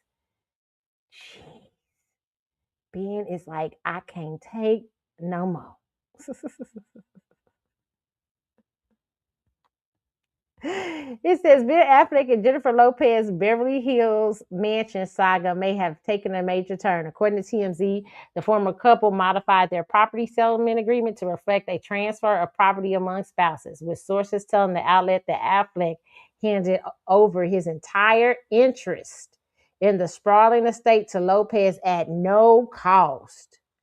While the filer reportedly does not spell out the exact mechanics of the transfer, TMZ says the result is that Lopez now has Ben's full stake in the home. The estate was originally purchased in May 2023 for $60 million in cash, and the outlet reports the pair later poured millions more into upgrades and improvements. The mansion has reportedly been on the market publicly since July 2024, 1 month before Lopez filed for divorce, but has yet to attract a buyer. The home was first listed at $68 million before the price later reduced to $52 in September, still without a sale. TMZ also reports Lopez has continued living in the property while renovating another home she recently purchased. As for why Affleck may have been comfortable walking away from such a massive asset, TMZ notes he recently sold his AI company Interpositive to Netflix for a reported $600 million, with Lopez reportedly now holding the full stake. She could stand to benefit once the man shall. That man said, I got this money, just give her that $30 million. Shit, I'm tired. Take her, let you in that house and get on out my energy. Shit, I'm gone.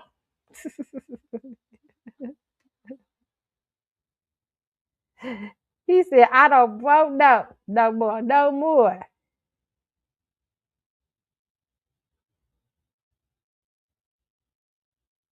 Somebody said a man's piece is priceless in the comments.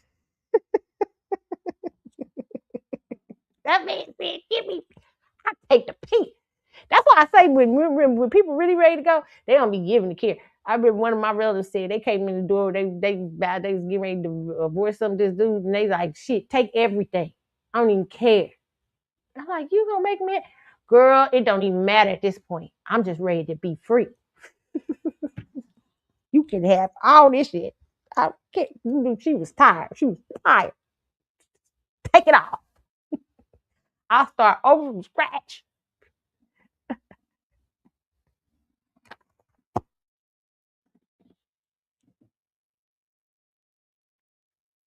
He said, I can't take no more.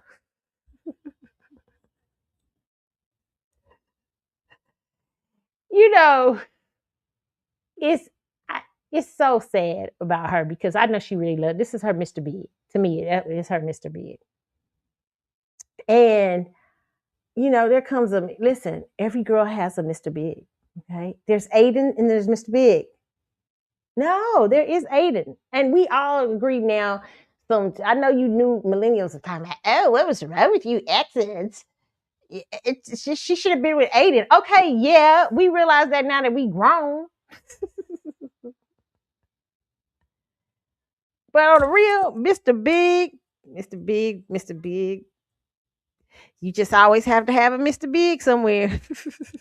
Okay, and her Mr. Big showed up for her finally after a long period of time. But Mr. Big will haunt your life, okay? Mr. Big is not gonna go. Mr. Big is one of the men who really ain't. Aiden is there, and Aiden is the truth. He's sweet and kind and everything like that. But that Mr. Big can come in and fuck up you and Aiden's world. Okay? Mr. Big is all that in a bag of chips. And he know he all that in a bag of chips.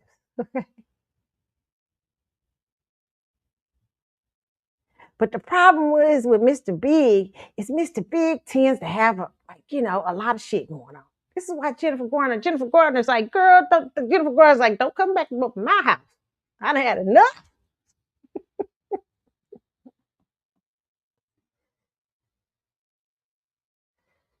But Jennifer was really, she wanted to have the experience. Sometimes you need that experience. Sometimes you girls can't get to Aiden. You can't have Aiden. See this who's Aiden? Look Sierra. Sierra had to have the experience of Future. Because she can't get to Aiden.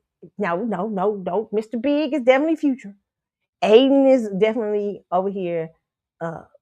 But you can't. Sometimes you gotta have that Mr. Big. You gotta have that the whole thing. You gotta have that reckless experience. I know it's gonna be a crash. It's gonna crash and burn. I know it is, but I can't get it out my head. Now for Carrie, it didn't end up like that. That's but Mr. Big ended up dying in the latest one, didn't he, or something like that? He ended up dead. But listen, Carrie deserved them 20, 30 years with that man. Okay, Carrie had went hard for Mr. Big's ass. Carrie gave up the one man who treated her with respect and kindness and love, Mr. Big, because she couldn't. Mr. Big wouldn't let go. Mr. Big was out there was just like haunting her.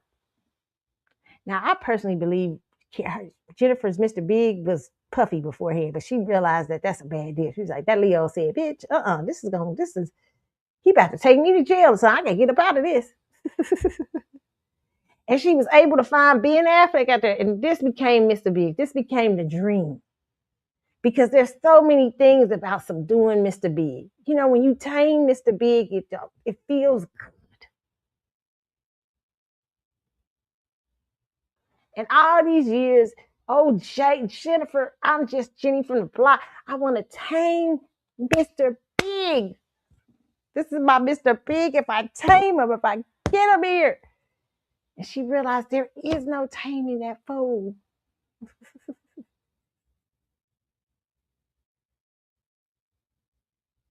Carrie realized it. But Carrie was just enjoying the ride. I'm going to enjoy this shit. I'm going to enjoy. There are some women out here. Let me tell you something. There are some women I don't realize you don't tell them nothing about their meaning. Like, you looking at them and you like, damn, that's something ain't right about. But you look at them and their eyes is just shining bright, sparkly and everything like this. And what I've realized is there are some women that say, bitch, I know this is a crapshoot, but I'm just enjoying the ride for now. Let me ride with the devil while I can. I just want to ride with the devil right now. Just let me enjoy it. Leave me be. I know this is going to end. I was going to end. But why is it going good? You can't even say none of them girls. You got to let them have that moment. You got to let them. They knowing they're going through a snow. Knowing you about to ride through hell. You know it. You know you got to ride. Like you know you on a snowball in hell, and it's melting as you ride through. But it's just for a little experience of the snow, just a smidge of snow. You willing to go through the fire? This is Jennifer Lopez. Jennifer Lopez was like, bitch, I'm going through the fire. Okay? And it didn't end up good. But she had to go through it. I see her, she much lighter now. Because she got through it. Now look at him. Now you want to hang around her every day. I see him all the time, see them pictures. I don't know if he was just like, bitch, check this house. Go on now, let's make this deal. He might have been doing that. Come on now, let's make this deal. I got places to go and things to do. That might have been him. I don't know. But usually Mr. Big is attached to the, Carrie character too. And Mr. Big, he may not want no commitment, but he still wants Jenny from the block. You know what I'm saying? He's still attached. But she already done had that fool in the commitment. She see where that led. Okay. So that's good. For Jennifer, I'm glad. And she feels like she looks like a weight is off of her. You've had the experience and it is what it is. Okay. Moving on. Oh, I didn't let y'all see that. Y'all didn't see the picture. There they are. Okay.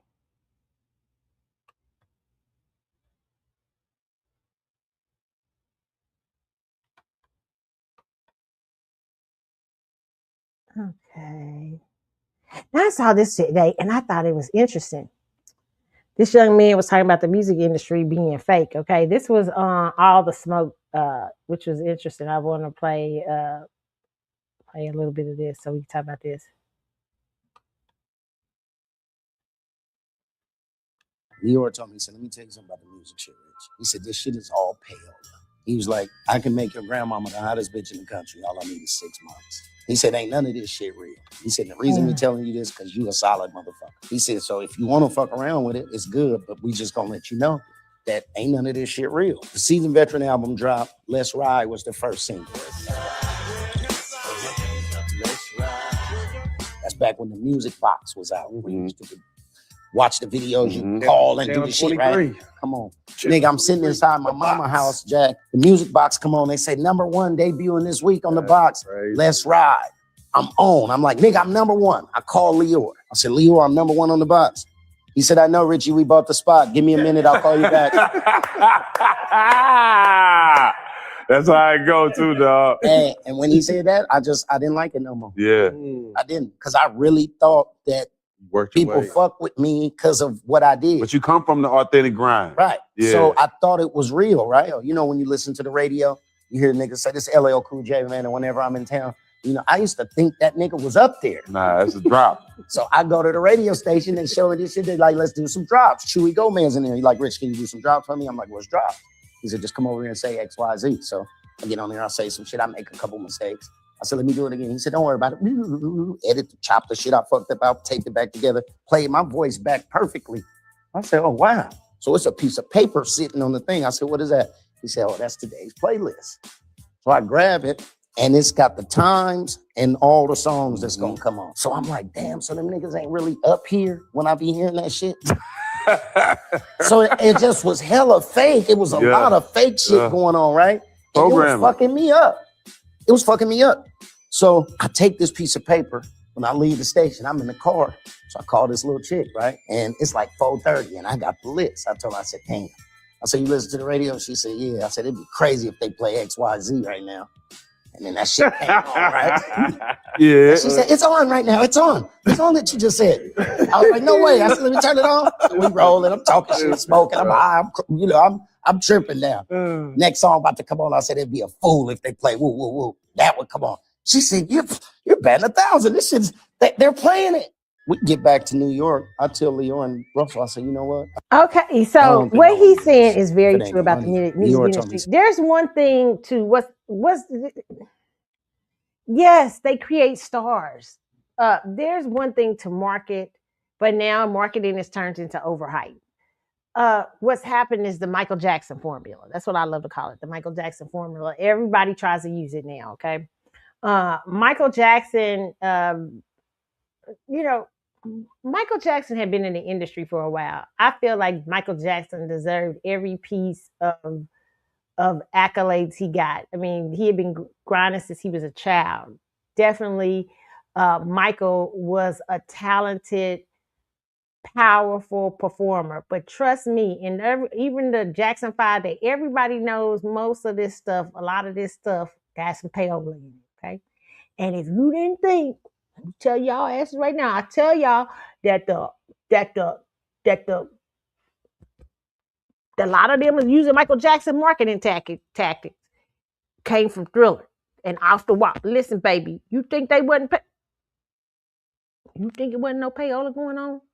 Especially for a black artist to cross over to pop like Michael Jackson did. You know how much money they had to pour? And it was a solid reason to promote that, to promote exit. It's sad that the music business is like that. These motherfuckers can't just be, you can't just go up there and play something. You know what I'm saying? I'm gonna tell you something else too. It's another part. I'm gonna speak on something. I'm gonna speak on something. I'm gonna say it quietly. I'm gonna say it quiet. I ain't gonna say no names. But listen, you think that stars are not just, it's not just made. There's a reason why some stars make it and some don't. And there's a reason that some don't make it till much later. Some of them like to go slow. Then there's the Maxwells and the Shardays. And then there's, but I'm telling you, that's not been overhyped, but they still very famous. But you think that, wait a minute, hold up. You think that Sade and Maxwell didn't have a little bit of that marketing? Yes, especially at Sony. That's just my opinion. Okay? Baby. Now, people say, what's the difference between Maxwell and D'Angelo? I say Sony. That's what I say. Bitch, that's what I said. What's the difference between Maxwell and D'Angelo? Sony. That's part of it. And wait a minute, I got to give it to Max. Max was different, very unique. I love D'Angelo. D'Angelo's, people be saying that, like to compare them to. Very different too. Very different people to me. Very different. But and there was a lot of people that came after that kind of tried to mimic those Maxwell D'Angelo looks. Those two stayed. My personal opinion though is that the team behind Maxwell just translated him better. And then D'Angelo, you're dealing with something else that was a little bit more complicated, I think. I think Maxwell was complicated too. That's why it took him so long to bring out albums and stuff. Still taking him a long ass time. What the fuck? I'm like, what the fuck night gonna be about? You know what I'm saying? It's been a long ass time. It's like, what you gonna talk about? I mean, this is. I'm scared we won't get Night for 20 years because he's gonna think that I gotta live a little bit more before I put out Night or something. Shit. I was like, well, you've been on tour a long time, so maybe that means that you gotta live another 3 years. Ain't nobody being abused right now. Shit.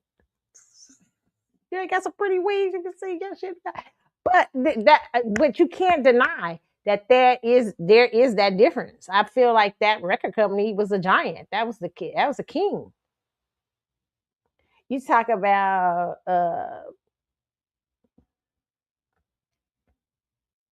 Beyonce, Sony, and I think her career got extra push from Live Nation.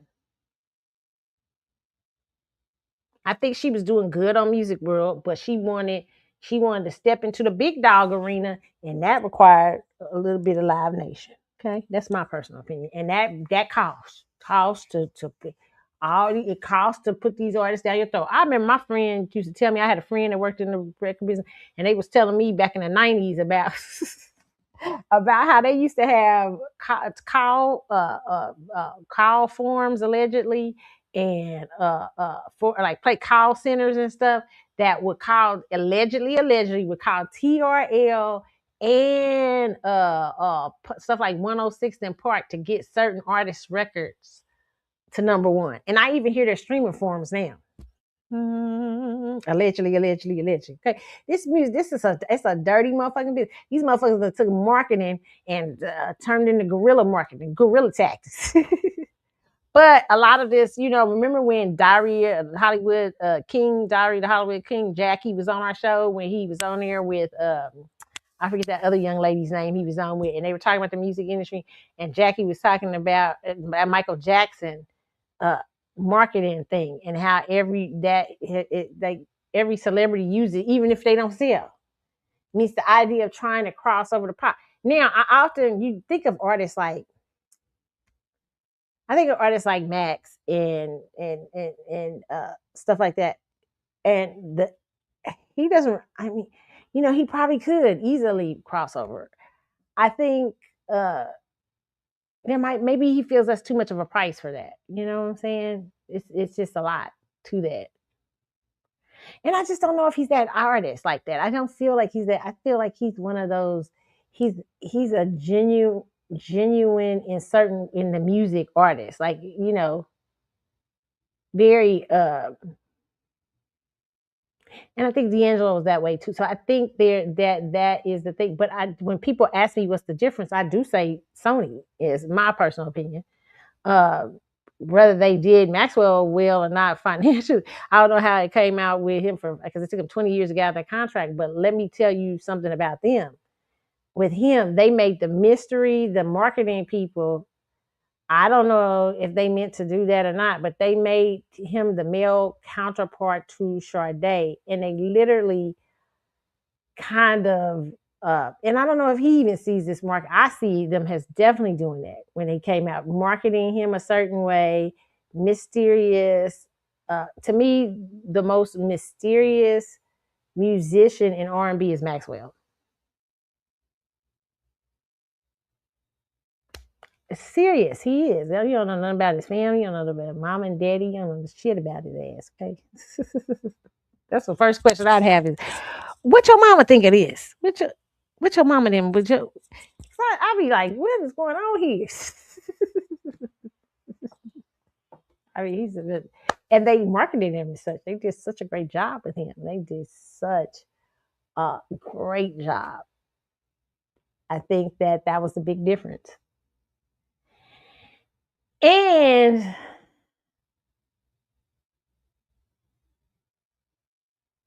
maybe I think Max was probably more cooperative. You know what I'm saying? But I think that, that was the big thing. But do I think talent-wise, I think that both of them were hugely talented. I mean, both very hugely, and both handsome. So both could sell that way. Yeah, but I do see that. And sometimes you get the right people behind you in the industry, and you can go huge places. I have a relative right now that back in the day, they tell me about how they sitting in the room. This is when the mafia was running the music business. And they said, hey, overnight, this is what's going to happen. Within a year, this is where you're going to be. This is what this and that, this, that. They already had plotted out big money behind this particular singer to be one of the biggest artists coming out of gospel music, right? They was gonna put the money, everything, put all kind of money behind. And these were secular people. These were not Christian people. They were secular people putting money behind the gospel artists, and it was a big record label. They would have did it. She just said the fear was just she was scared. She was just like, I don't know what, it felt funny to me, the expectations and stuff like that. We all joke about it now to this particular, but yeah, people, they know what's a lot of these artists, these artists, this, they don't happen. Beyonce does not happen accidental. That's why I call it an overhype. I to be telling y'all she a bubble. Because what I mean by a bubble is that they have put so much hype in her that she tends to not, I've thought the last 3 or 4 albums, not giving the correct return for all the hype. Like Michael Jackson, they threw that hype, all that hype they threw behind Michael Jackson in the 80s. Michael Jackson marketing worked in the 80s, because in the 80s and the 90s and the all in late 70s, because they were selling records. It was a different time and space, right? You could easily Michael Jackson could make lots of money off of record sales alone. You used to go to the record store on release day and buy your little record for $10, $7, $7.99 when you was young, $6.99. You know, everybody was running out to buy Michael Jackson, okay? The investment, they probably made their investment 20 times over with Michael Jackson. Probably I'm way more than 20 times over. I say 200, probably 2,000 times over. They made it that off that one album.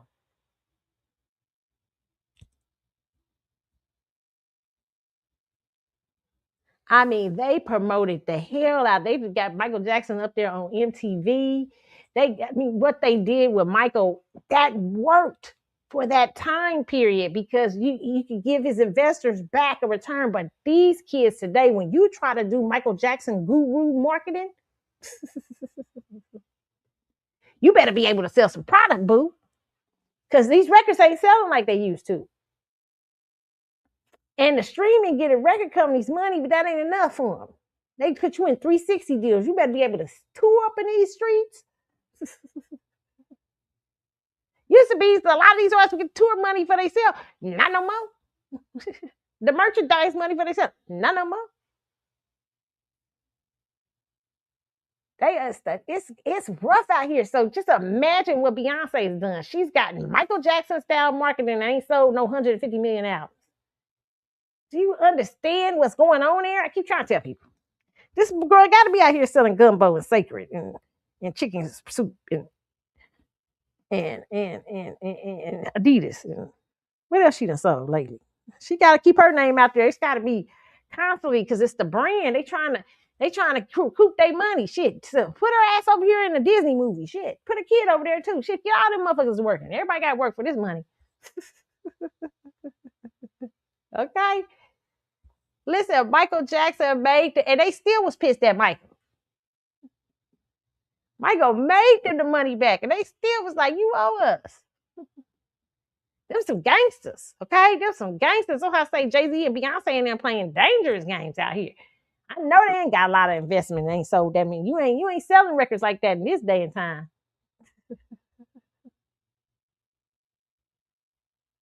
And then the tours is a little tricky too, allegedly. So you don't know if they selling actually, or somebody done bought a bunch of free ones. You don't know what they're see, but the true investors already know. They already know if they a bum deal. That's probably why they getting some pushback. All of a sudden, you hearing about Jay-Z in the Epstein file. All of a sudden, you hearing not so great things that Miss Tina Gumbo is making people sick. Nah, that's the investor saying, we about to come for your ass.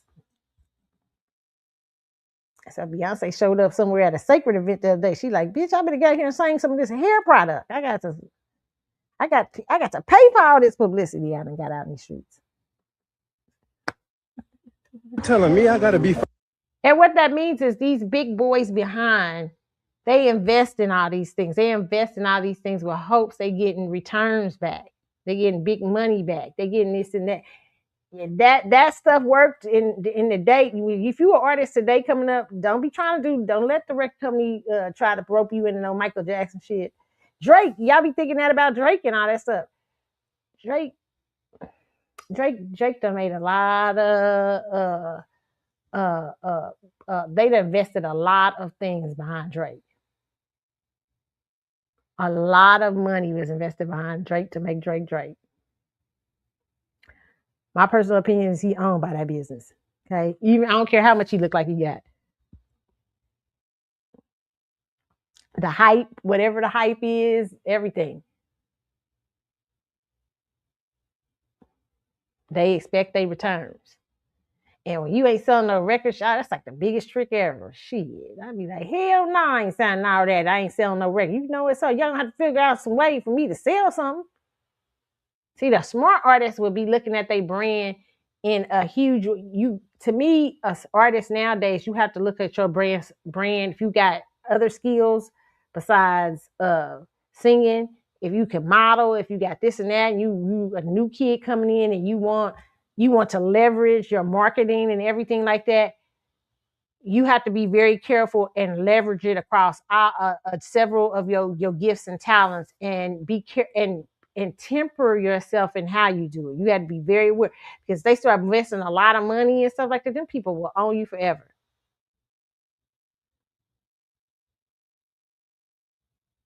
So, just my opinion, okay?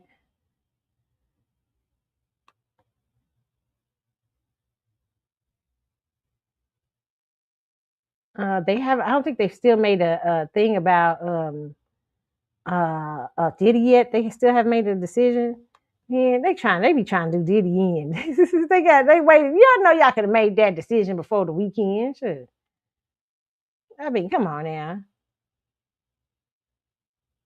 So I guess they're still out making the decision about the Diddy trial. I personally think we should know by Monday. To me, this is easy. I don't know if they're going back and forth though, but I do think what they're probably finding important is the idea of precedence, because this is a very important case in certain ways. What that judge did about I forget what they call it. What he did, he added his thoughts afterwards, and so it's gonna this particular situation can set a precedence in that state court, in that area. So they have to be very careful with how they look and review it. So they're probably taking their time with it, and they're probably going through with it. And then I thought Diddy's team, only thing that I thought they did a really good argument. The only thing I think they made a mistake with is trying to tell them, could they rush the situation. Don't do that. Just let them. He been sitting there. He be all right. Just let them take their time, because I understand this case is more than about just really what him. It's going to be set in some form of precedence. And if he loses this one, he could take it to the Supreme Court next. But it's very interesting. Okay, so yeah, so we're still looking at that situation. Okay,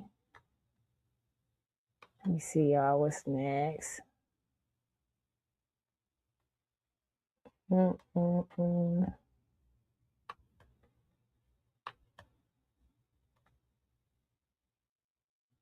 Okay, I want to talk about Mr. Marcus. Say something about Mr. Marcus talking about Janet came up to him at a party and said, "You the guy that that's on the videos." Of course, Janet. Why y'all wouldn't think Janet would know Mr. Marcus? Have y'all heard Janet's music? I always tell people she is a chick that sing tie me up, tie me down. Where's the song? Tie me up. That's my son right there. Rope burn. Wanna feel like rope burn. As we walk into the room, you need just what. That's my song right there, Rope. Hey, that's Janet sing rope burn, baby. What y'all talking about? This the girl who be like, "Oh, my lips hurt." Y'all talking about she wouldn't know Mr. Marcus. Of course she would know who Mr. Marcus. Y'all better quit playing. This is the girl on her thing talking about her lips hurt. This is the girl who be singing, "Anytime I don't want to stop just because people walking by watching us. I don't give a damn what they think. I want you right now. All I want to say is anytime, any place." Hey, what y'all talking about? Janet been that girl.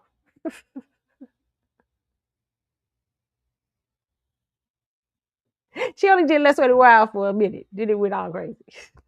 After Let's Wait a While, it went wild. We go deep and deep. Janet, wow. Janet be singing some wild shit. Y'all better be listening to Janet. What's that other song Janet got that's wild? It's another one. Ooh, Janet got so many of them that's wild, okay? Where's the Slow Love? Oh, that's my song right there. All I want to tell you what I want to do. Listen, Janet's that girl. Y'all better talk about Janet wouldn't know what that means. Yes, she would. Janet is, y'all better know who Janet is. Talking about, if I was your girl, all the things I do to you, I make you call out my name. I ask who it belongs to. If I was your woman, the things I do to you, but I'm not, so I won't and I can't. But if I was your girl, that bitch. Listen here, y'all faves couldn't even try. That's the original chick that would pull. That's the, you know where Chris Brown and all of them getting it from? Janet, the boy, Janet back in the day used to pull them men up on stage. Now Janet was freaky. Janet was doing some freak stuff. You be like, what? She tied them up. Janet get on top of them, do all kind of wild stuff.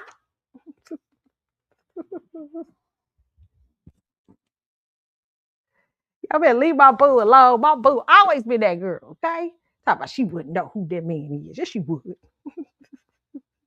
You're the guy in those videos. Totally Janet. Yes. Don't sleep. Don't sleep on my boo. That's Janet Wild like that. Janet, that girl. Don't get it twisted. Don't get it twisted. Remy Ma cuts back at Papoose claims in freestyle. Okay, this is from Hot 97. Let's see. They saying Remy Ma is out and put out a rap. I don't believe Papoose. He might have helped a little here and there. I don't believe Papoose is writing Remy's song. You talking about? I don't believe that at all. I believe that now. His husband and wife, did she probably say, "Hey, babe, how do you think this line sound?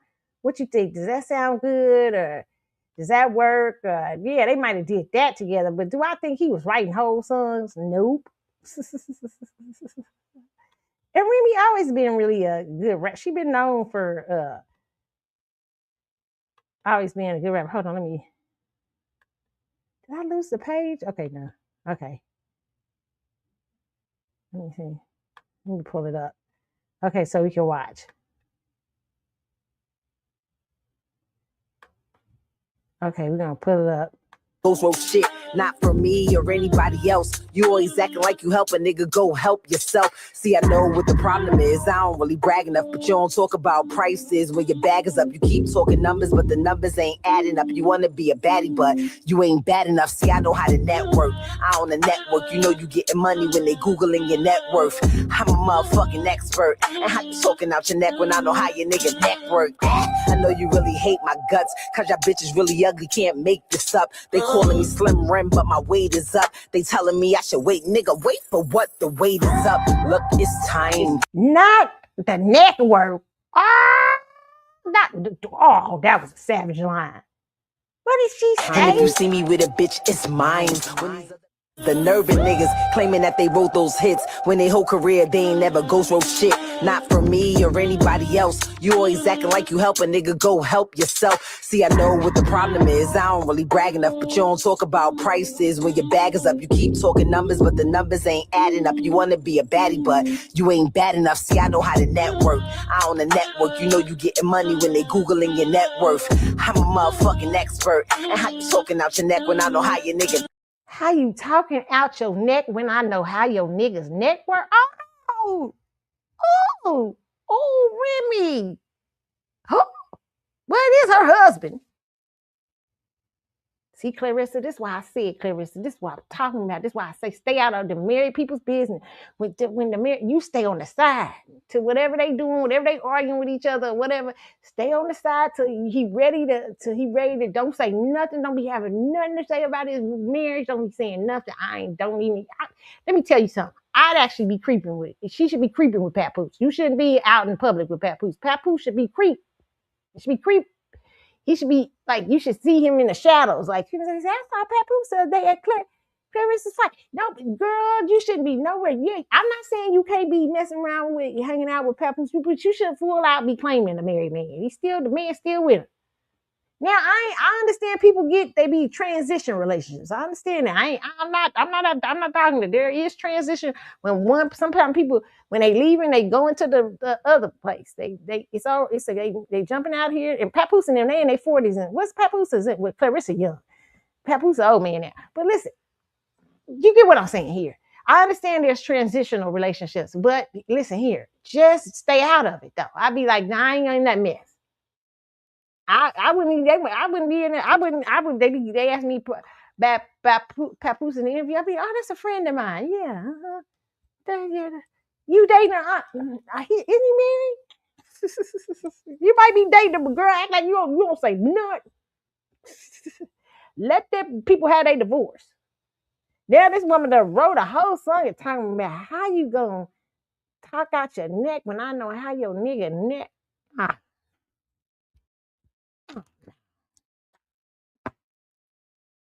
Poor Clarissa. Papoose, don't try to write Clarissa no rap to come back either. Because we know Clarissa ain't rapping like that. That's why I said they was going up to the Breakfast Club too much, talking too much shit. Don't say nothing, Clarissa. You supposed to stay out of that.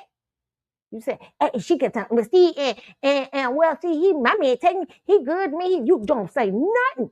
You ain't supposed to say nothing. That man going through a divorce court. You supposed, I don't know. Shoot, I ain't in that. I wish him and Remy the best. Hopefully they get their situation. We cool. That might be your man all day, but you do not say it publicly. Let them people figure out their shit. Let them divorce it. And then you can claim and say, oh yeah, well, we looking at something. Even if y'all was with something, just do y'all not know how to be messy, not to be messy. Like just you don't know. I'm not saying you can't be with your man. I ain't saying that. I'm just saying give him time to come up. You know what I'm saying? Don't be publicly in no back and forth with the wife. Like, you know what I'm saying? It's just nastiness. Like, it's messiness. Like I talked about Lotto, if that's true. If Lotto done got pregnant by this married man, child, why would you do? These girls out here is crazy. I'd be quiet. I wouldn't be telling them, but nobody would know who my baby daddy is. Matter of fact, I don't know if people would know I was pregnant. I'd be in somewhere hiding. I'd be in Europe somewhere, like having my baby quietly, and then y'all know my baby about 2 or 3. Oh, yeah, I have a daughter. You didn't know that? Oh, yeah. Who's the dad, father? I'd rather not say. Why y'all so bad? Why y'all so messy? It's already a messy situation. Love is messy. But y'all make it even more messy when y'all go public with the mess. Oh, Lord, poor Lord. Remy that came from her whole head. Now, I saw something the other day. Child, I was like, these men, this next generation, the little girls, I don't know if these are the people out here telling them, ooh, it was so scant, it was so deep. What this woman said, I don't know if I could disagree or not agree. I was like, oh, Lord, what is she saying? This ain't right. But is she right? This woman said, treat him like his trauma instead of how you think he should be treated. What? They're going to create savages out here. These little girls are going to be beasts. No mercy. No rest for the wicked. If this is the kind of thing, oh, wow. Even though this is the kind of shit men been doing for years, you know what I'm saying? This is what pimps do. Treat them like they trauma. Yes, they do. Well, they don't treat them like they trauma. They fake, and then they start treating them like they trauma later on. They first treat them really, they reel them in with the good stuff. Then they start treating them like they trauma. They treat them from the point of view of their trauma. But here's a woman telling other women, I'm going to put her name up here because I want you, but I got to play her. Her name is Tampa Bay. What's her name? No, China Tees. I don't know who's who. If it's Tampa Bay, hold on, let me see y'all. Hold on. It's crazy what she said. Hold on, let me look here. Make sure I got her. Okay, it's the FN Whisperer. The FN Whisperer. China T TC. China CHYNATEASEE. If y'all want to go listen to her and everything, she said, "Man, it's crazy." But I gotta play it because it was so crazy. I was like, "Oh my God, these little girls! Oh my God, what's going to happen?" It's crazy what she's saying. I'm looking at the comments. Let me look at the comments real quick before I put it up here for y'all. Oh my goodness, it's crazy. Uh, uh, she said,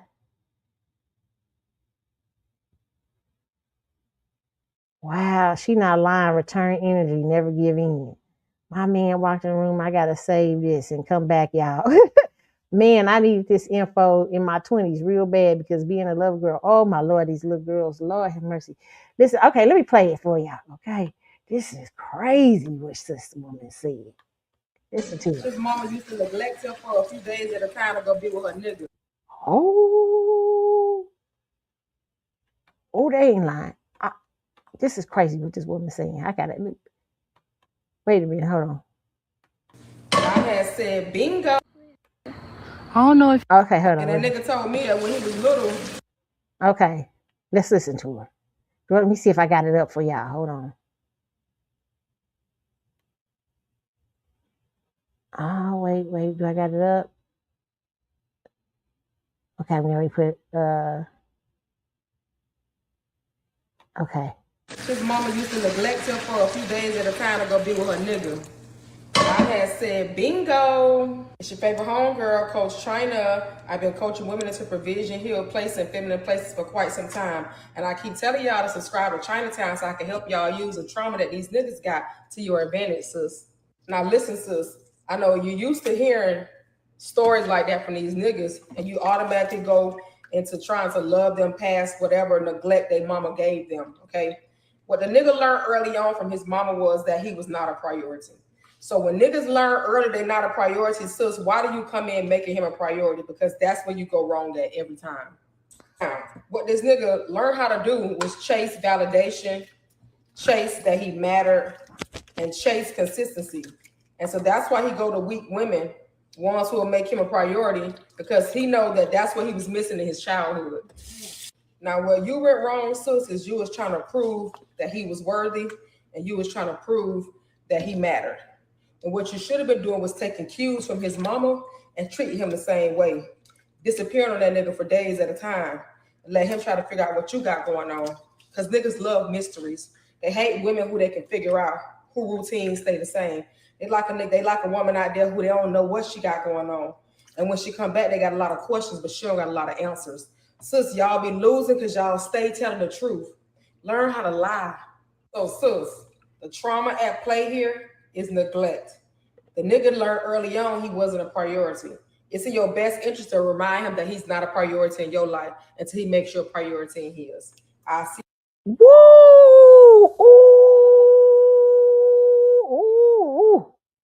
Ooh, that's rough. Oh my God. If these women start doing this out here, she said treat that man like his trauma. She said the man told her that his mama would go away for days at a time and neglect him. She said, bingo. What?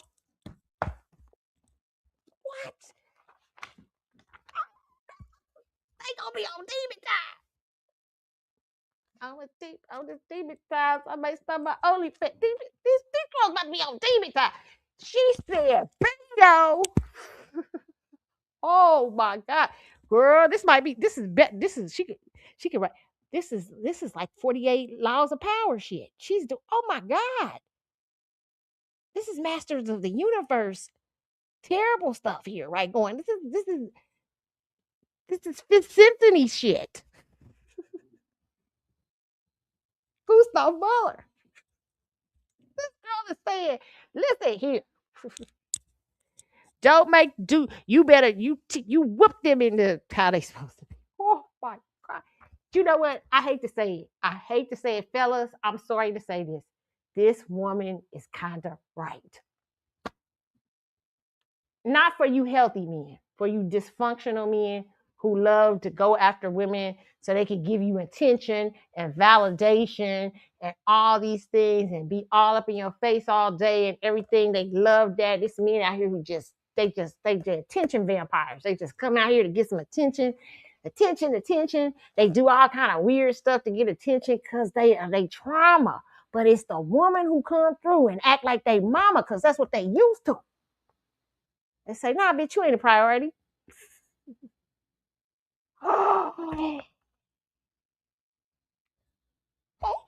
And train them to act like they got some sense. You either you go make me a priority, and what they do, they start chasing their mama. Oh my God, this woman out here, she's gonna do. Lady, I'm not sure this is healthy. Oh my God, this is scary. Men, fellas, I don't know what to say. Ooh, treat them like they trauma. Right. Ooh. That's savagery.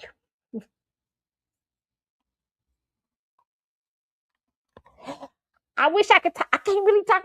If you're dealing with I have to agree. If it's a toxic kind of dude, the healthy dudes ain't gonna fall. But a dude that's toxic and he a constant playboy and he running around these streets and you tired of you keep trying to love him. I'm trying to love him to hell. I'm trying to. This woman is saying that ain't working. She said you gonna have to be his mama. But you gonna have to figure out what his trauma is. What's his trauma? Ooh.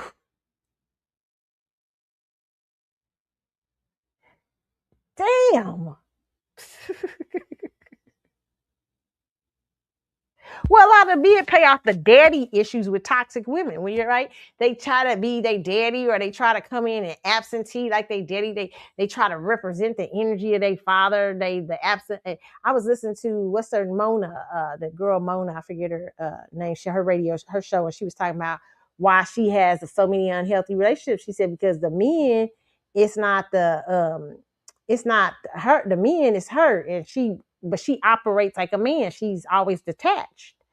And he was telling her how she operates from a practical space like men, but as a woman, you're supposed to have some sense of femininity.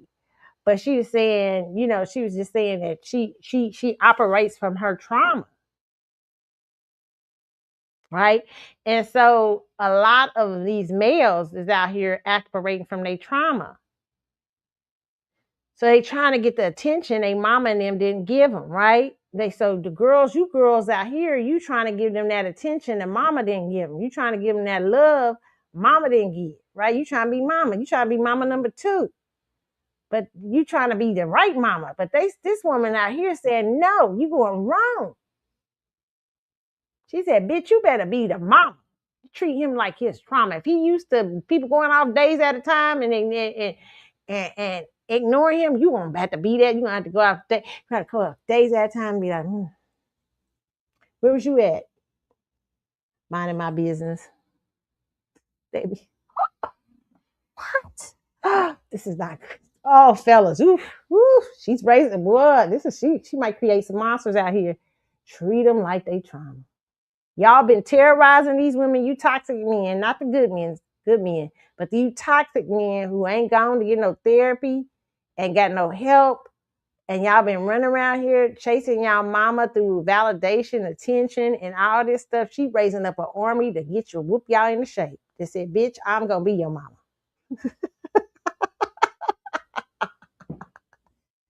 I'm gonna treat you like and you're gonna be attracted to her because it's your mama. Because that's who the ultimate chase is for. Your ultimate desire is to have your nasty work. And she said when he told her what his mama did to him, she said, bingo, gotcha. Oh, it's gonna be nasty in these streets. When you have women turn to this,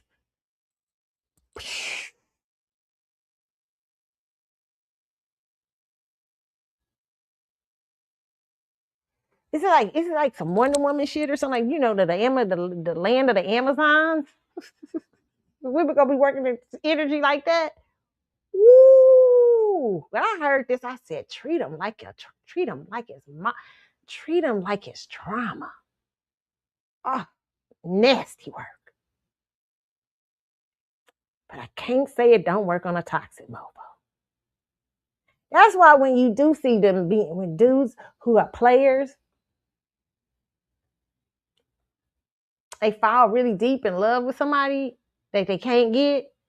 That's because a lot of players have usually been hurt somewhere by somebody, mama or something, and they chasing validation and stuff. But when they got one girl coming in and whooping the shape,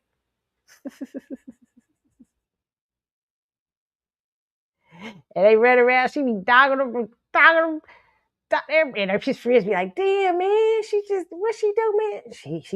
You call them up and you say, "Yeah, oh, babe, yeah, I'm gonna be in town tonight. Oh yeah, I can't wait to hang out with you. Yeah, I can't wait to see you.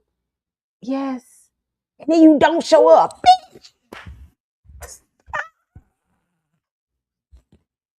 He can't wait. He thirsty for you. Cause you his mama. Oh, she's savage. She's savage. She's savage. He calling your house like 3 or 4 days. Hey, where you at? I thought you was coming. What the hell? Now you gotta be careful because some of these are some fools out here. You might have a fatal attraction shit on your hands. So you gotta be careful who you play these games with. They.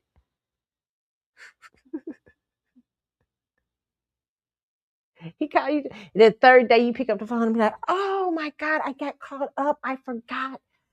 Yeah, my cousin was in town for dinner." You say something. Oh, well, can I see you tonight? Yeah, tonight is fine. You show up like extra late. She's a beast. This is get men. I am telling you, you do not, fellas who are toxic out here. You do not want this. You do not want this energy. Get yourself together. Go get some therapy. Go start treating women right. Because if you get these women out here to turn, nobody can be a savage more than a woman. When women do it, they do it. They do it. It's rough. It's ugly. It's man. That woman that had you out here going crazy. I ain't seen her in a week. Oh, she's teaching them. She's teaching them something. Wow. She's teaching them. Wow. This is wild stuff. Girls, be careful. Be careful how these streets. You got to be careful how you use these because crazy might go crazy. You know what I'm saying? But this is wild. When I heard it, I just was like, it shocked me. It took me over to another. I was like, what? And we always hear about women being mishandled, but this, I said, oh my Lord. And I could not agree with her in terms of toxic males.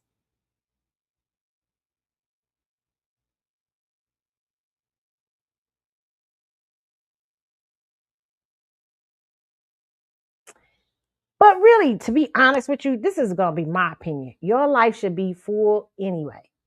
You shouldn't really have to play no games. Like you should be, if a guy is toxic like that, a lot of times if he's pulling you into his toxic world, he's able to play those games with you back and forth.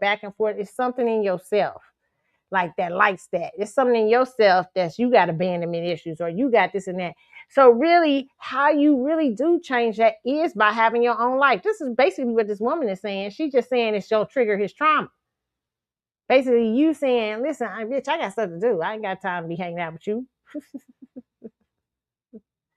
All the time. Like, you can be with them, but I wouldn't play these games, but what I would say is having a full life, having fun on your own, understanding who you are as a woman and a person and stuff like that. You don't have to get up and get involved in his toxicity. I remember I had this somebody I was years ago. He just loved attention. Like the motherfucker just liked attention.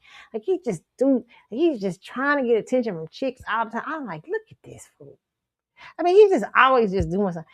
And yeah, it wasn't until I treated him like a savage. I was savage.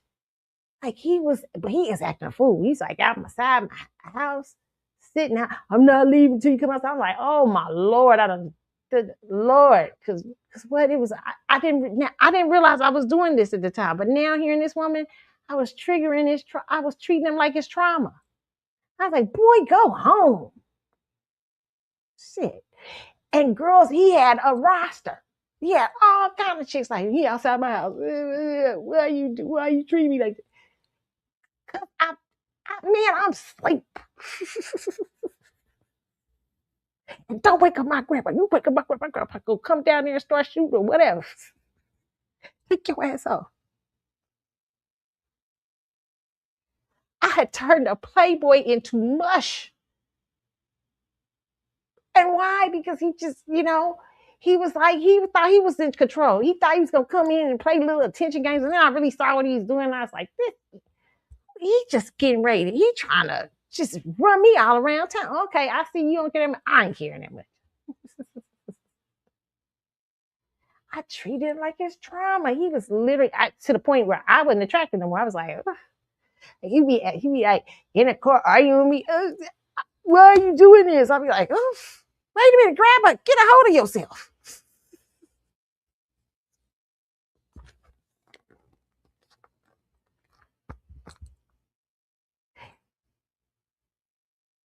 Hey, because there was and I didn't realize that's what it was. Oh my God. Yeah, it could be ugly. Yeah, he was expected to come in here and do that. Then that didn't work. I started treating him like his trauma. And it was, he wasn't no stalker, but he was getting close. You know what I'm saying?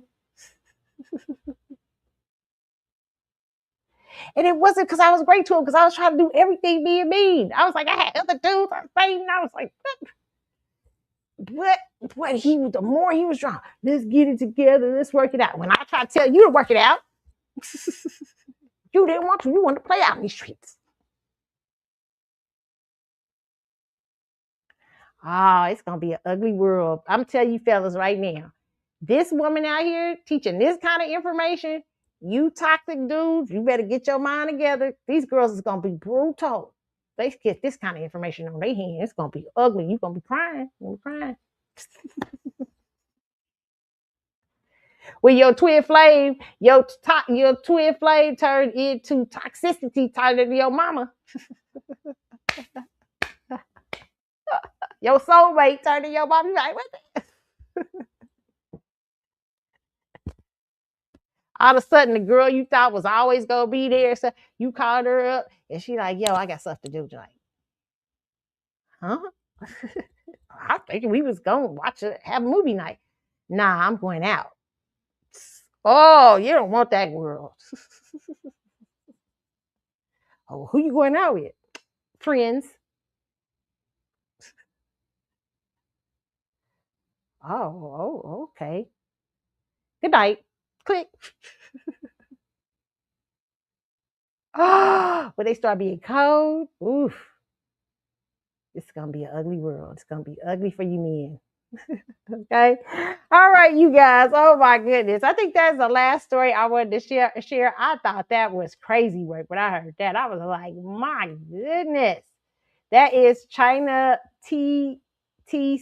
China TC. Okay. Y'all see her on TikTok. Very interesting. Okay. Wow. Okay. Only thing I could say, men, the only thing that will help you with that kind of thing is to get healing. If you don't get healing, you might run into like your boomerang. You might run into God's what did I used to call it? The karma. They start dragging you all up and down these streets where you was once a playboy. You just outside her house, like, is she coming home? What time she coming home? And you like, what? Just a few weeks ago, I was out here hanging out and everything. Now I'm in front of her house waiting for her to come home. Crazy work.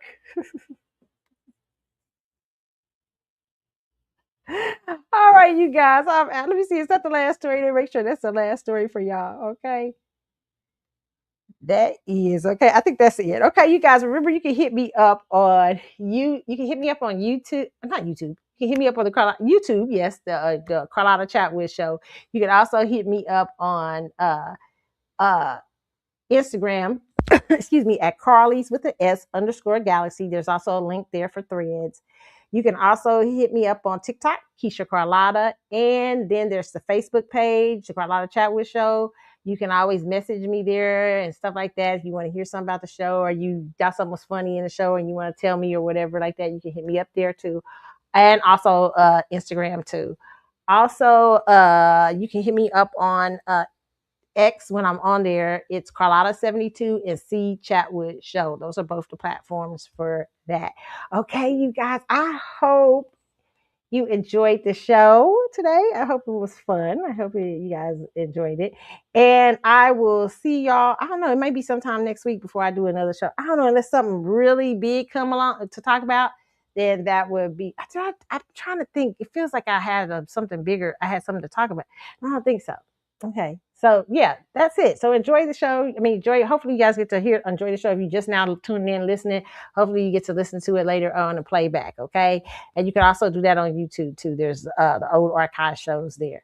I am out. Y'all have a good night. Okay. See y'all.